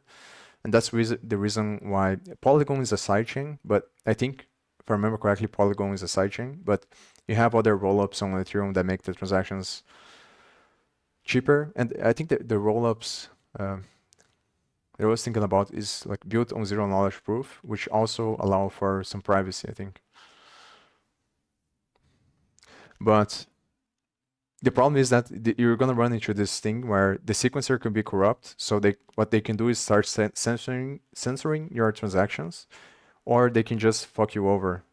So it's like, and then like the argument that they have against this is that like they were not incentivized to that because of their reputation, but it's not strong enough. So I think the best way to hedge is to figure out a way to do like do a bridge between multiple different blockchains. And I have to study more about this on the Chainlink thing. I just searched for like a very good place is Flashbots. Like there's a bunch of really smart people from there. They have a Discord as well. So I study mostly from MEV. So Flashbots. This channel here. Oh, this guy's really good as well, Patrick. With Flashbots, they have a bunch of smart people. And there's a bunch of videos there that they talk about like this stuff. And also there is another thing that I saw some time ago that someone told me when I was doing the build space thing, the presentations, and we talked about this. The guy, I don't remember what's the name of the thing though, but I know it's from Chainlink. It's a smart contract that does some stuff. So that's kind of the direction that they are going. But I'm not really sure if it's gonna work. A CCIP, I think, cross-chain. So this stuff here. Move data and value between existing systems and any public or private blockchain. I think this stuff is probably the future. The CCIP. Interoperability protocol. Because what's gonna happen is probably the algorithm that is running the generation of consensus protocol, I think is just evolution, like genetics. So it's like, or the markets actually. So the markets are gonna be the things that determine the structure of consensus. But I don't know. I have to spend a bunch of time thinking about this. I don't know if what I'm saying makes sense now. I don't think it's very good, man, to do that. Because free code camp is more from the standpoint. It depends on who you are, right? So I can only speak for myself. But I watched free code camp as well. I watched the 32 hours course. I watched a bunch of other courses. I think it's Patrick does that. The free code camp course is from Patrick. He's the one that's. But I didn't find like that's not how you're gonna learn the most, because like the thing is that these courses, they teach you the high level of how like for example to build an application and stuff like that. But that's not the stuff that matters, because the stuff that matters is the fundamental principles behind how the blockchain works. So, for example, I think Vitalik's blog is very good for this. Vitalik's blog is probably one of the best resources to learn. Obviously, Vitalik's really smart as well. So, a couple of keywords as well, like the SHA-256. This is the algorithm to create public keys and private keys. And the elliptic curves, which is basically the elliptic curves, then data sampling, data availability sampling, which is another thing. Ability sampling. Then the other thing is zero knowledge proofs. These are very good keywords to search for. Those are the fundamentals. And then you should also read the EVM. So EVM stuff is also really good. EVM is basically the operational system on Ethereum. So it decides how contracts are stored on the network. And it's a peer-to-peer network. It's a peer-to-peer, and it works in a decentralized way because of the hashes. The structure of the hashes, which are regulated by the consensus protocol. But this block here, extremely good. There's a bunch of stuff here that's very good. Yeah, ZK, EVMs. There's also some stuff about decentralized storage of things that Vitaly talks about that I forgot the name and the keywords of the name, but it's also another really good thing.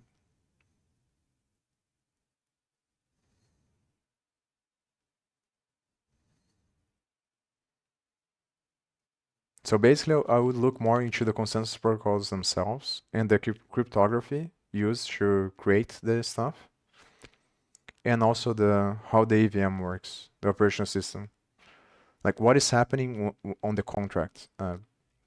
So, for example, the order of the contract matters. The order in which you assign variables is similar to the way C++ work, or the order of the struct matters. And there's some stuff about the transactions as well. So there's a couple of hacks that you can do, I think, based on the order of the way that the smart contracts were declared. Because it stores everything, also the blob as well. So basically the Merkle tree, Merkle tree, I think it's tree, and the blob. The values on the block. But I think it's stored based on a hash there. There's some stuff about that. I forgot a lot of stuff. I have to go back to studying this.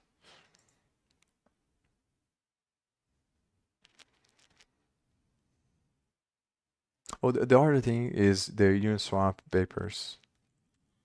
So Uniswap.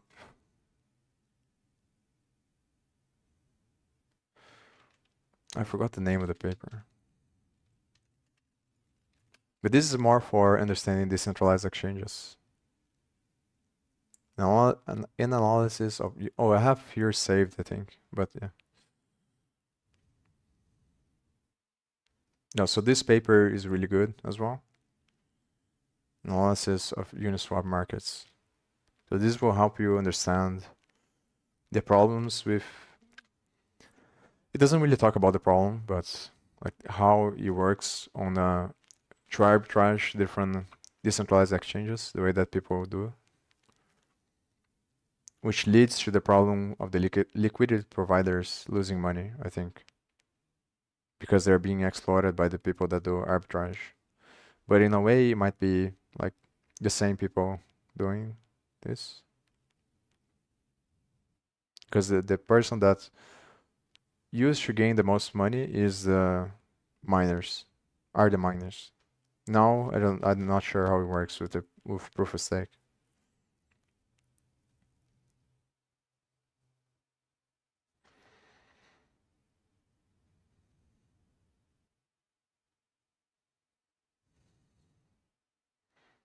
And obviously the Ethereum documentation as well. Ethereum documentation has a bunch of stuff. I remember it's very good. Yeah, this stuff here, there's a lot of information. It is very good. So accounts and transactions is mainly the big thing to know. Yeah, there's a difference between a contract and the account, and the difference is in the values that it has there in relationship to the EVM, and is related to the hash, because the hash creates the key. I think through the SHA-356, which is elliptic curve, I think, cryptography. It basically does a multiplication on the curve to figure out the private and public key, and it uses some values of the multiplication there that allows you to verify without knowing what the key is. That's basically how it works, I think. And then this difference or something like that determines the difference in an account and a smart contract. The account has some values and the smart contract doesn't have.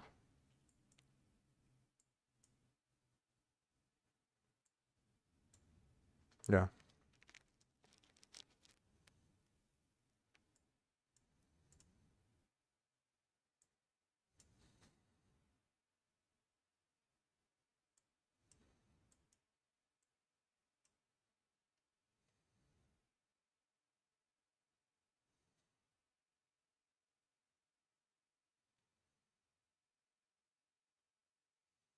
This is another big problem that I thought about this as well, that I think it doesn't make sense.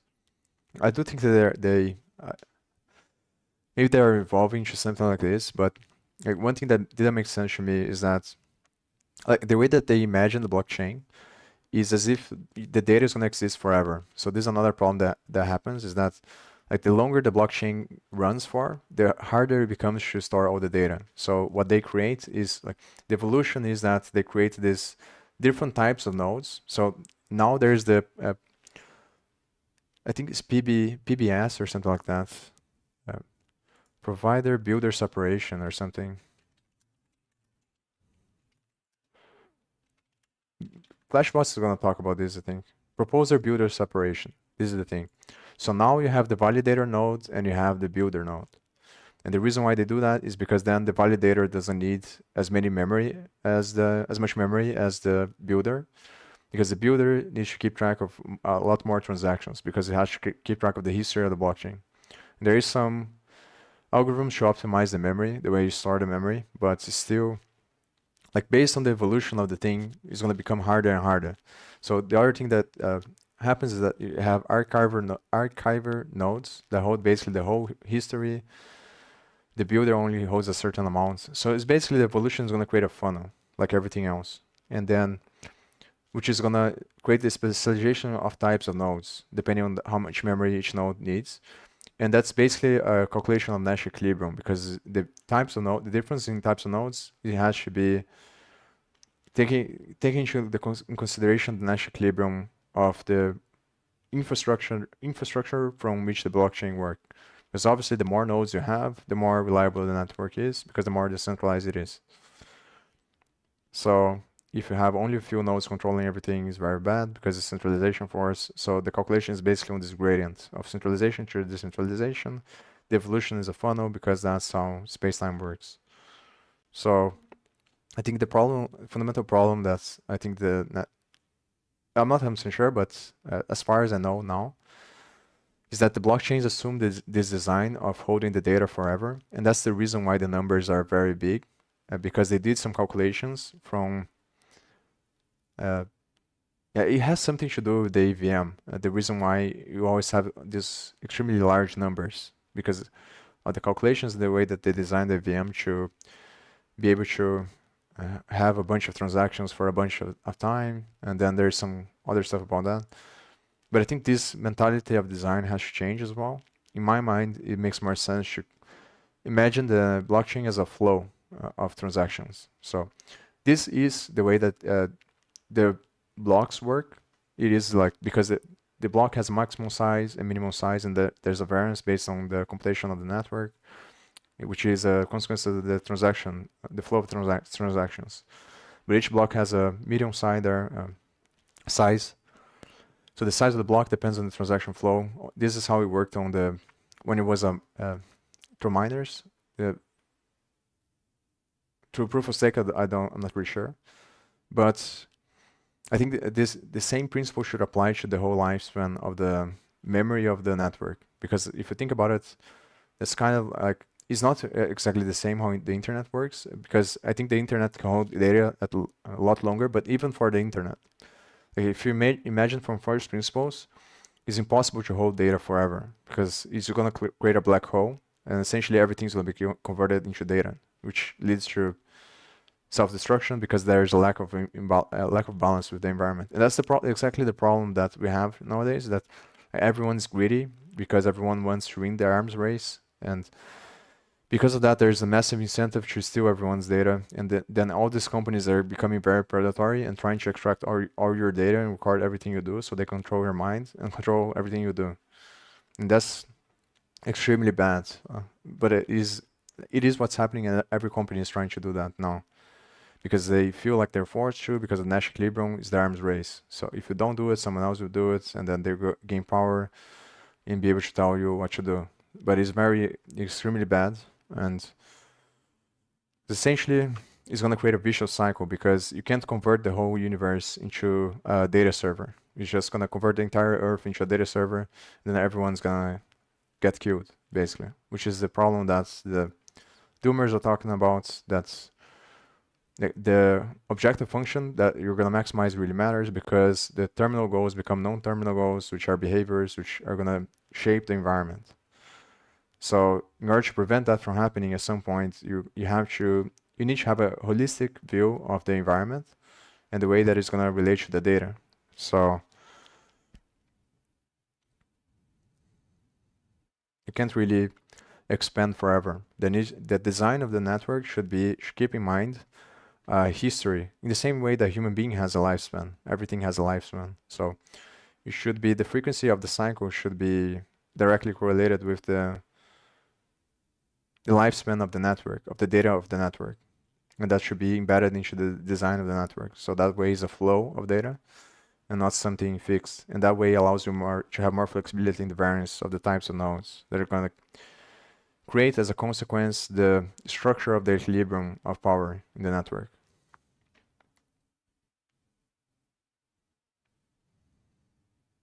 Ding sharding as well. It's another keyword. Oh, I also wrote stuff about this on the blog that I created. But I don't remember if I spent a bunch of time thinking about this. Yeah, I wrote this stuff here.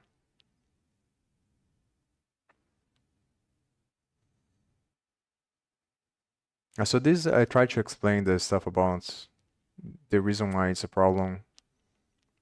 The reason why MEV is a problem is a centralizing force on the networks. But I don't remember if I explained very well. I'm gonna read this again to remember.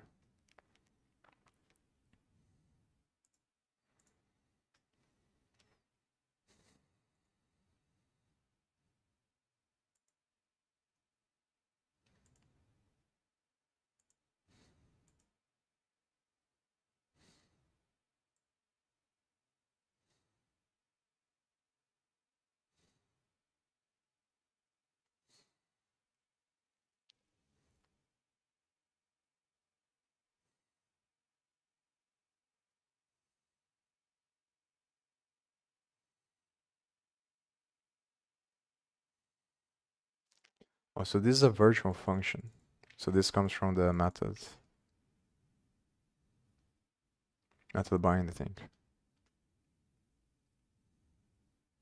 So I think the problem is it's not the stuff that I was thinking about. It's just the way that it compiles the class. So when it creates the class with that template parameters, there's some problem with the type there of the function. But I don't understand why though. So it might be because of the other function that it calls.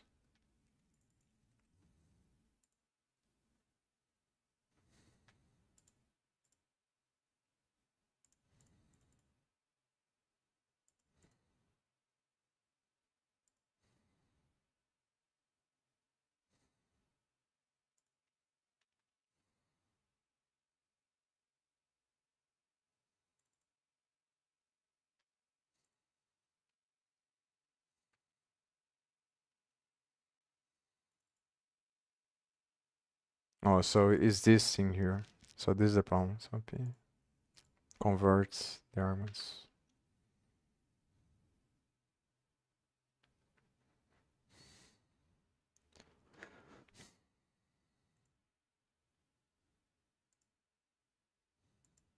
Hmm.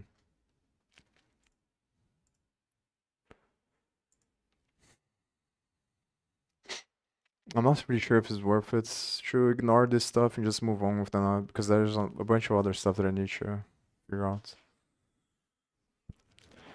I didn't even look into the emit signals yet, so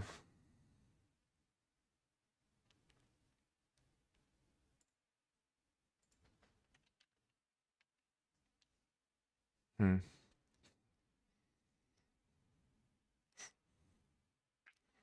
I guess this is gonna override based on this stuff.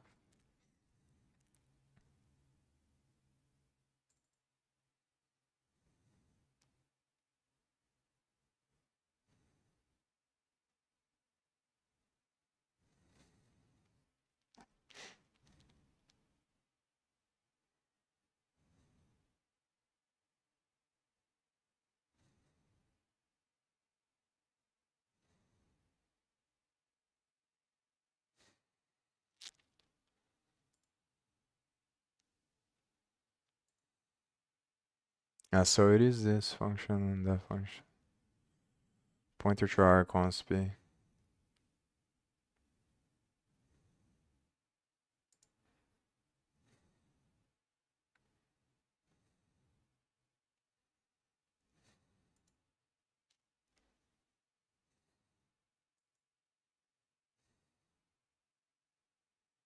Converts another number of pointer to R const object. Hmm. Oh, so is this macro here?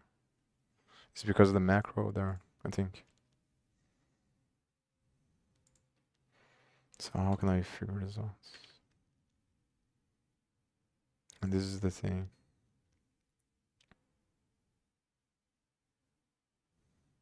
I don't understand how this works.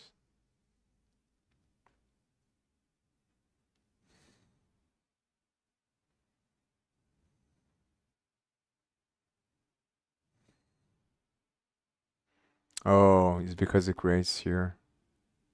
Huh. So if I do it here, maybe it works. Let me try.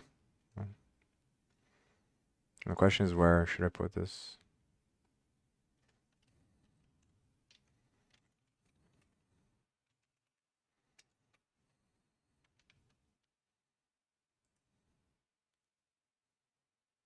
Object right there.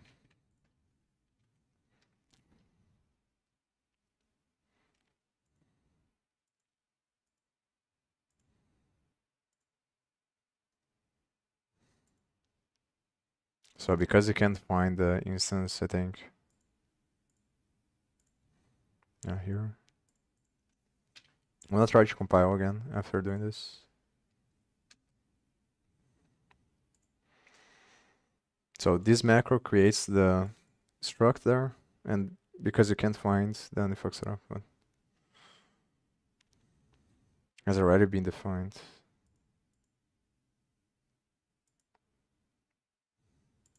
What?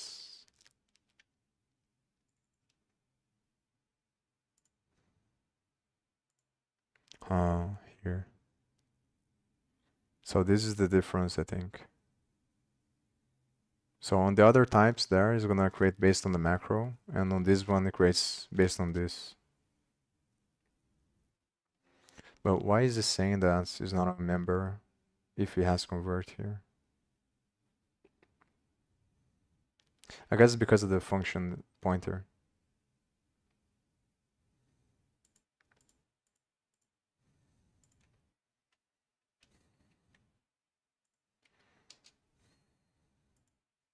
Yeah, so I figure out now why the error. Yeah, I guess like it is worth it to spend time understand this to understand the transformational types there.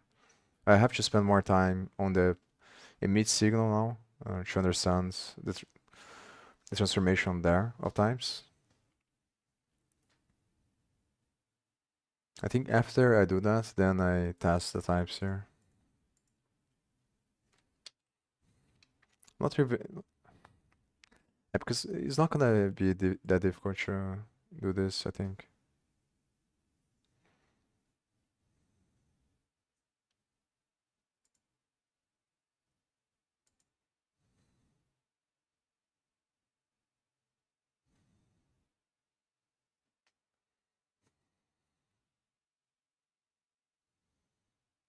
Question is, do I need to spend time understanding? I think if I want to pass a struct, I do need to, because the struct is a different one. So first I should search for examples of emit signal that pass my struct or class. Study emit signal type conversion. I think I'm gonna do this first. Then after I do this, I task the other things here. Maybe I task first and then see. I'm probably gonna. So let me do. This one I already did. So it basically just fails there, and is the reason why I started looking into this. So I should task again because I compiled. I know that it's gonna compile if I commented out the thing, and I added the other error message on the my emit signal. So I should see if it sends a message. I think I'm gonna do that.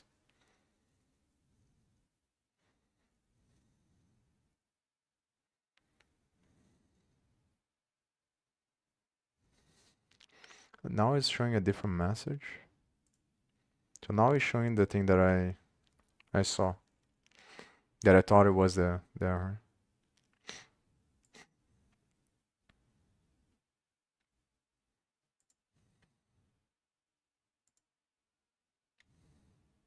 Oh, but it does show the other thing. It's fine or not fine.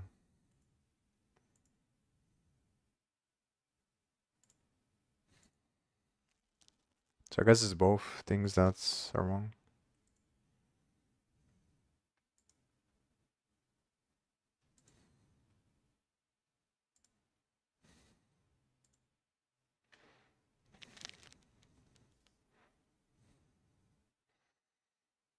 Maybe it's because I'm passing const object ID as a reference and the struct only exists for object ID.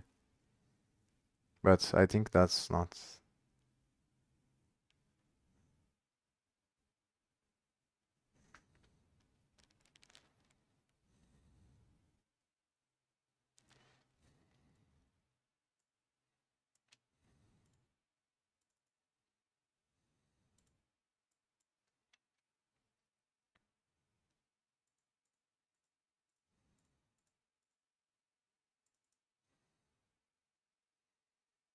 Yeah, here it only has object ID.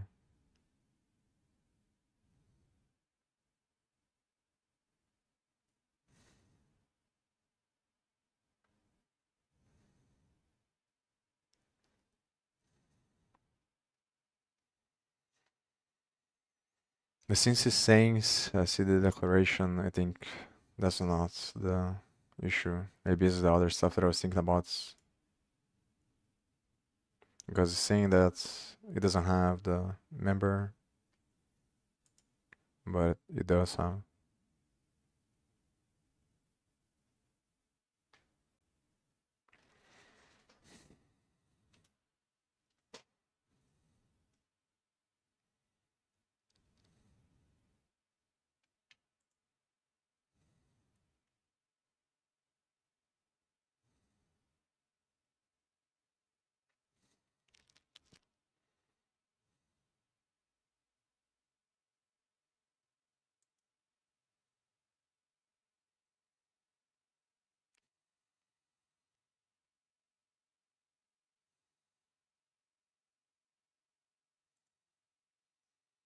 Yeah, I'm gonna comment it out now.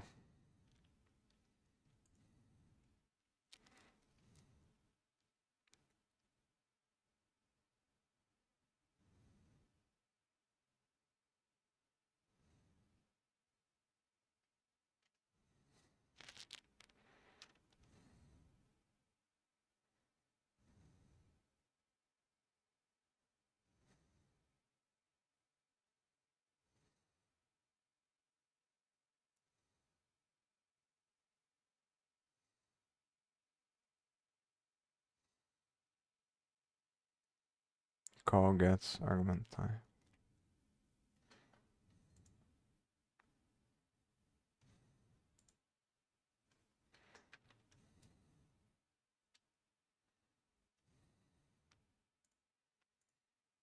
I think it's probably both things. So it's both because of the declaration here. The thing that I think is weird is that it does have the convert, but it might be because of the type here.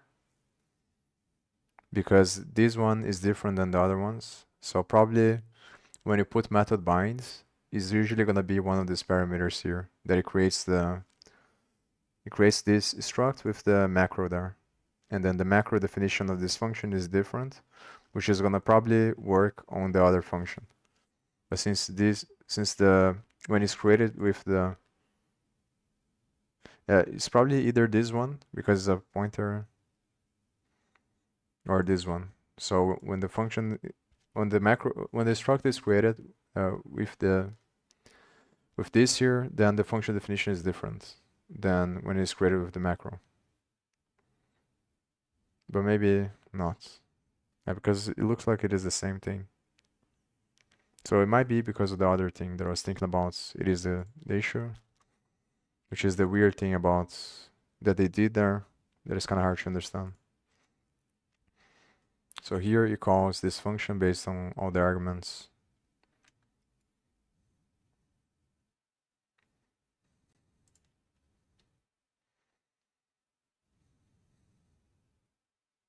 This it comes from the other one. Is going to the wrong place here. It's kind of hard to. So I'll look into this another time. So what I'm gonna do is just comment the thing out. And I'm gonna compile. I'm pretty sure that's. Yeah, so now it has the error here. So that's the main difference. So I'm gonna see if it displays something because I'm emitting a function. I'm emitting a signal with one less argument than the function that receives needs because I added this argument here, and this one is only emitting with one argument.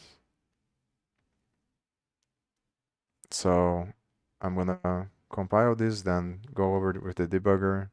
It's probably the last thing that I'm gonna do. And then I'm gonna see if it shows a message there when I emit the signal.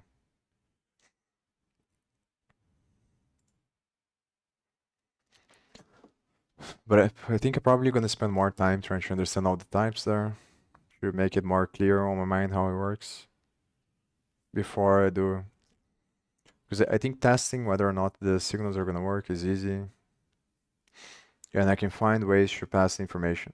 Just like changing the way that things are gonna work based on whatever way it works. So I can test different ways to pass the information from one point to the other and change the state of the class based on that. But I think understanding how the types work is important. Should make it more clear on my mind. How after how I design every function, how I should think about it. So that's it's easy to uh, so it's more likely that the types that I put on the functions that are gonna emit signals and receive signals is more aligned with the way that the conversion of types works on the callable function.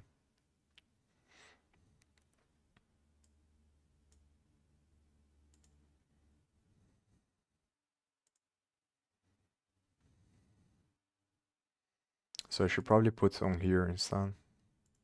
I should. Yeah, what I'm gonna do next is I'm gonna go over with the break with the debugger. So I'm gonna compile again. I'm gonna remove for now. So I'm gonna compile the code again with the other one. Then I'm gonna look at the error messages, put the breakpoints, and then go over with the debugger to see. I don't know why I didn't think about that.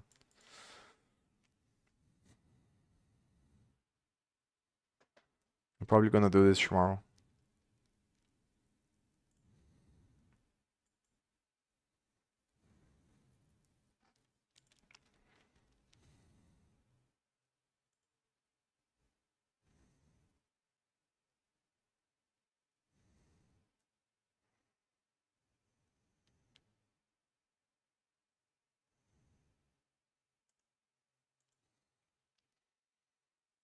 So maybe I should write it down there as well. Because what I'm curious here is whether or not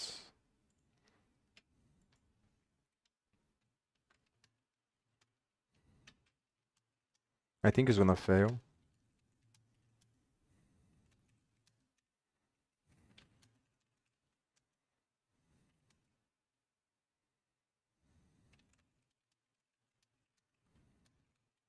And what happens if I meet the signal with one struct and then the function that supposed to work as a callback has another struct as a type, but they both have the same data inside? If that's gonna work. I think it's not gonna work. And after I do that, I test with the same.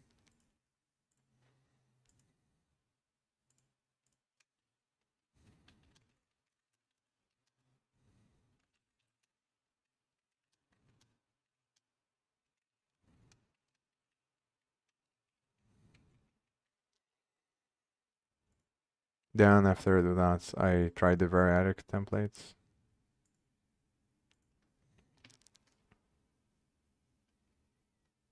And after I test all of them, so I'm gonna do whatever one it works for. Probably is gonna be the struct, I think. It's either gonna be the struct or the variadic template. And I'm going to set up the graph class to have that data inside of the class. And I'm gonna use that data to update the physics, the Barn set simulation. And I'm probably gonna have the same data on the other class. So that way I synchronize both classes with the data and I update them based on the signals.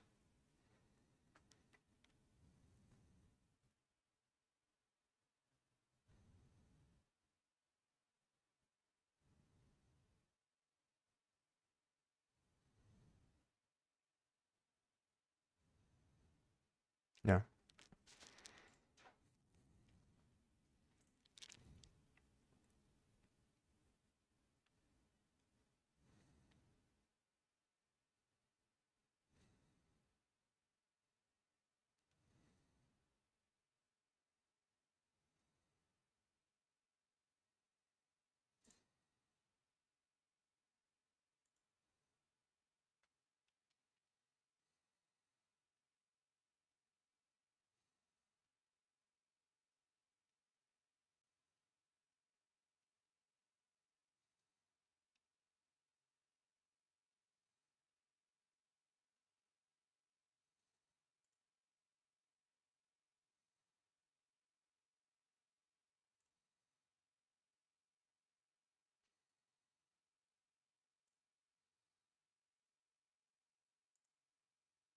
It doesn't show anything.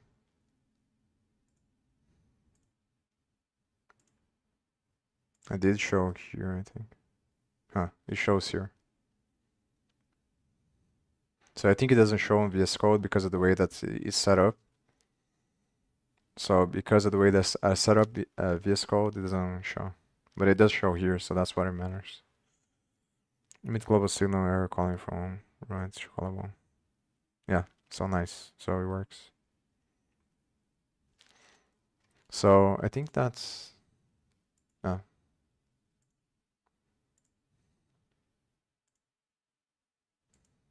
so this is done. So the rest of this I'm gonna do tomorrow. So tomorrow I'm gonna do this first, and then after I do this, I go over with the debugger because I want to clarify why that error works when you try to register or to bind the method using object ID. So, but I'm gonna do that after because I think that this is gonna be easier to test, and I wanna get over this because once I test all of this, so after I do this, I'm going to like the final result is gonna be the function is gonna be structured already to update the graph with the values and also to have like ready the function that's gonna emit the events so that I can build the components after that. So I want to have the two functions ready after I do this. I set up in the way that I'm actually gonna use it to build the component that is gonna update physics. Then after I do this, then I'm going to the last part is just to add a bunch of nodes on the graph and then to translate the the barn set solver from the front end to the from JavaScript to C++. Then implement the barn set solver on the graph, and yeah, then basically I'm going to create the GUI component with using the same stuff that they use on the editor and just see what kind of nodes they use to create each part of the components, then emit the data. So the default values are going to be the same on both the GUI and the graph. Then I'm going to, every time there's an event on the buttons, I'm going to emit the signal to the, maybe it's better now that I think about it, it's probably better to make it a variadic template instead of a struct. Because each function is just going to send the data that is related to it. So it makes more sense to make it a variadic template. So I might have problems with the bind method. I think the only thing that I'm gonna have to do is just use the other bind method, but I'm gonna have to spend more time studying the types to make that happen, I think, to understand the connection between the way you send the data to the emit signal and how the callable function is gonna translate the types to pass through the function that is going to receive, and then how can I translate the types on the function that receives the arguments, the data, to depending what kind of argument was received, I make a control flow, and then I update the value on the struct. So what I'm going to do is just do one struct. I'm going to do a struct that is a member variable. I think we're just going to try that straight, so I'm not going to try the other stuff. So like make a struct that is part of the graph class, and then make the function a variadic template function, and put a bunch of if-else statements that, depending on what kind of data was sent to the function, it updates that specific value on the struct. And the struct is the thing that is used on the physics simulation to calculate the positions. Yeah, so probably gonna continue to do this tomorrow. Not sure if I'm gonna stream. If I don't, next time I'm gonna just continue the list of subs that I have here.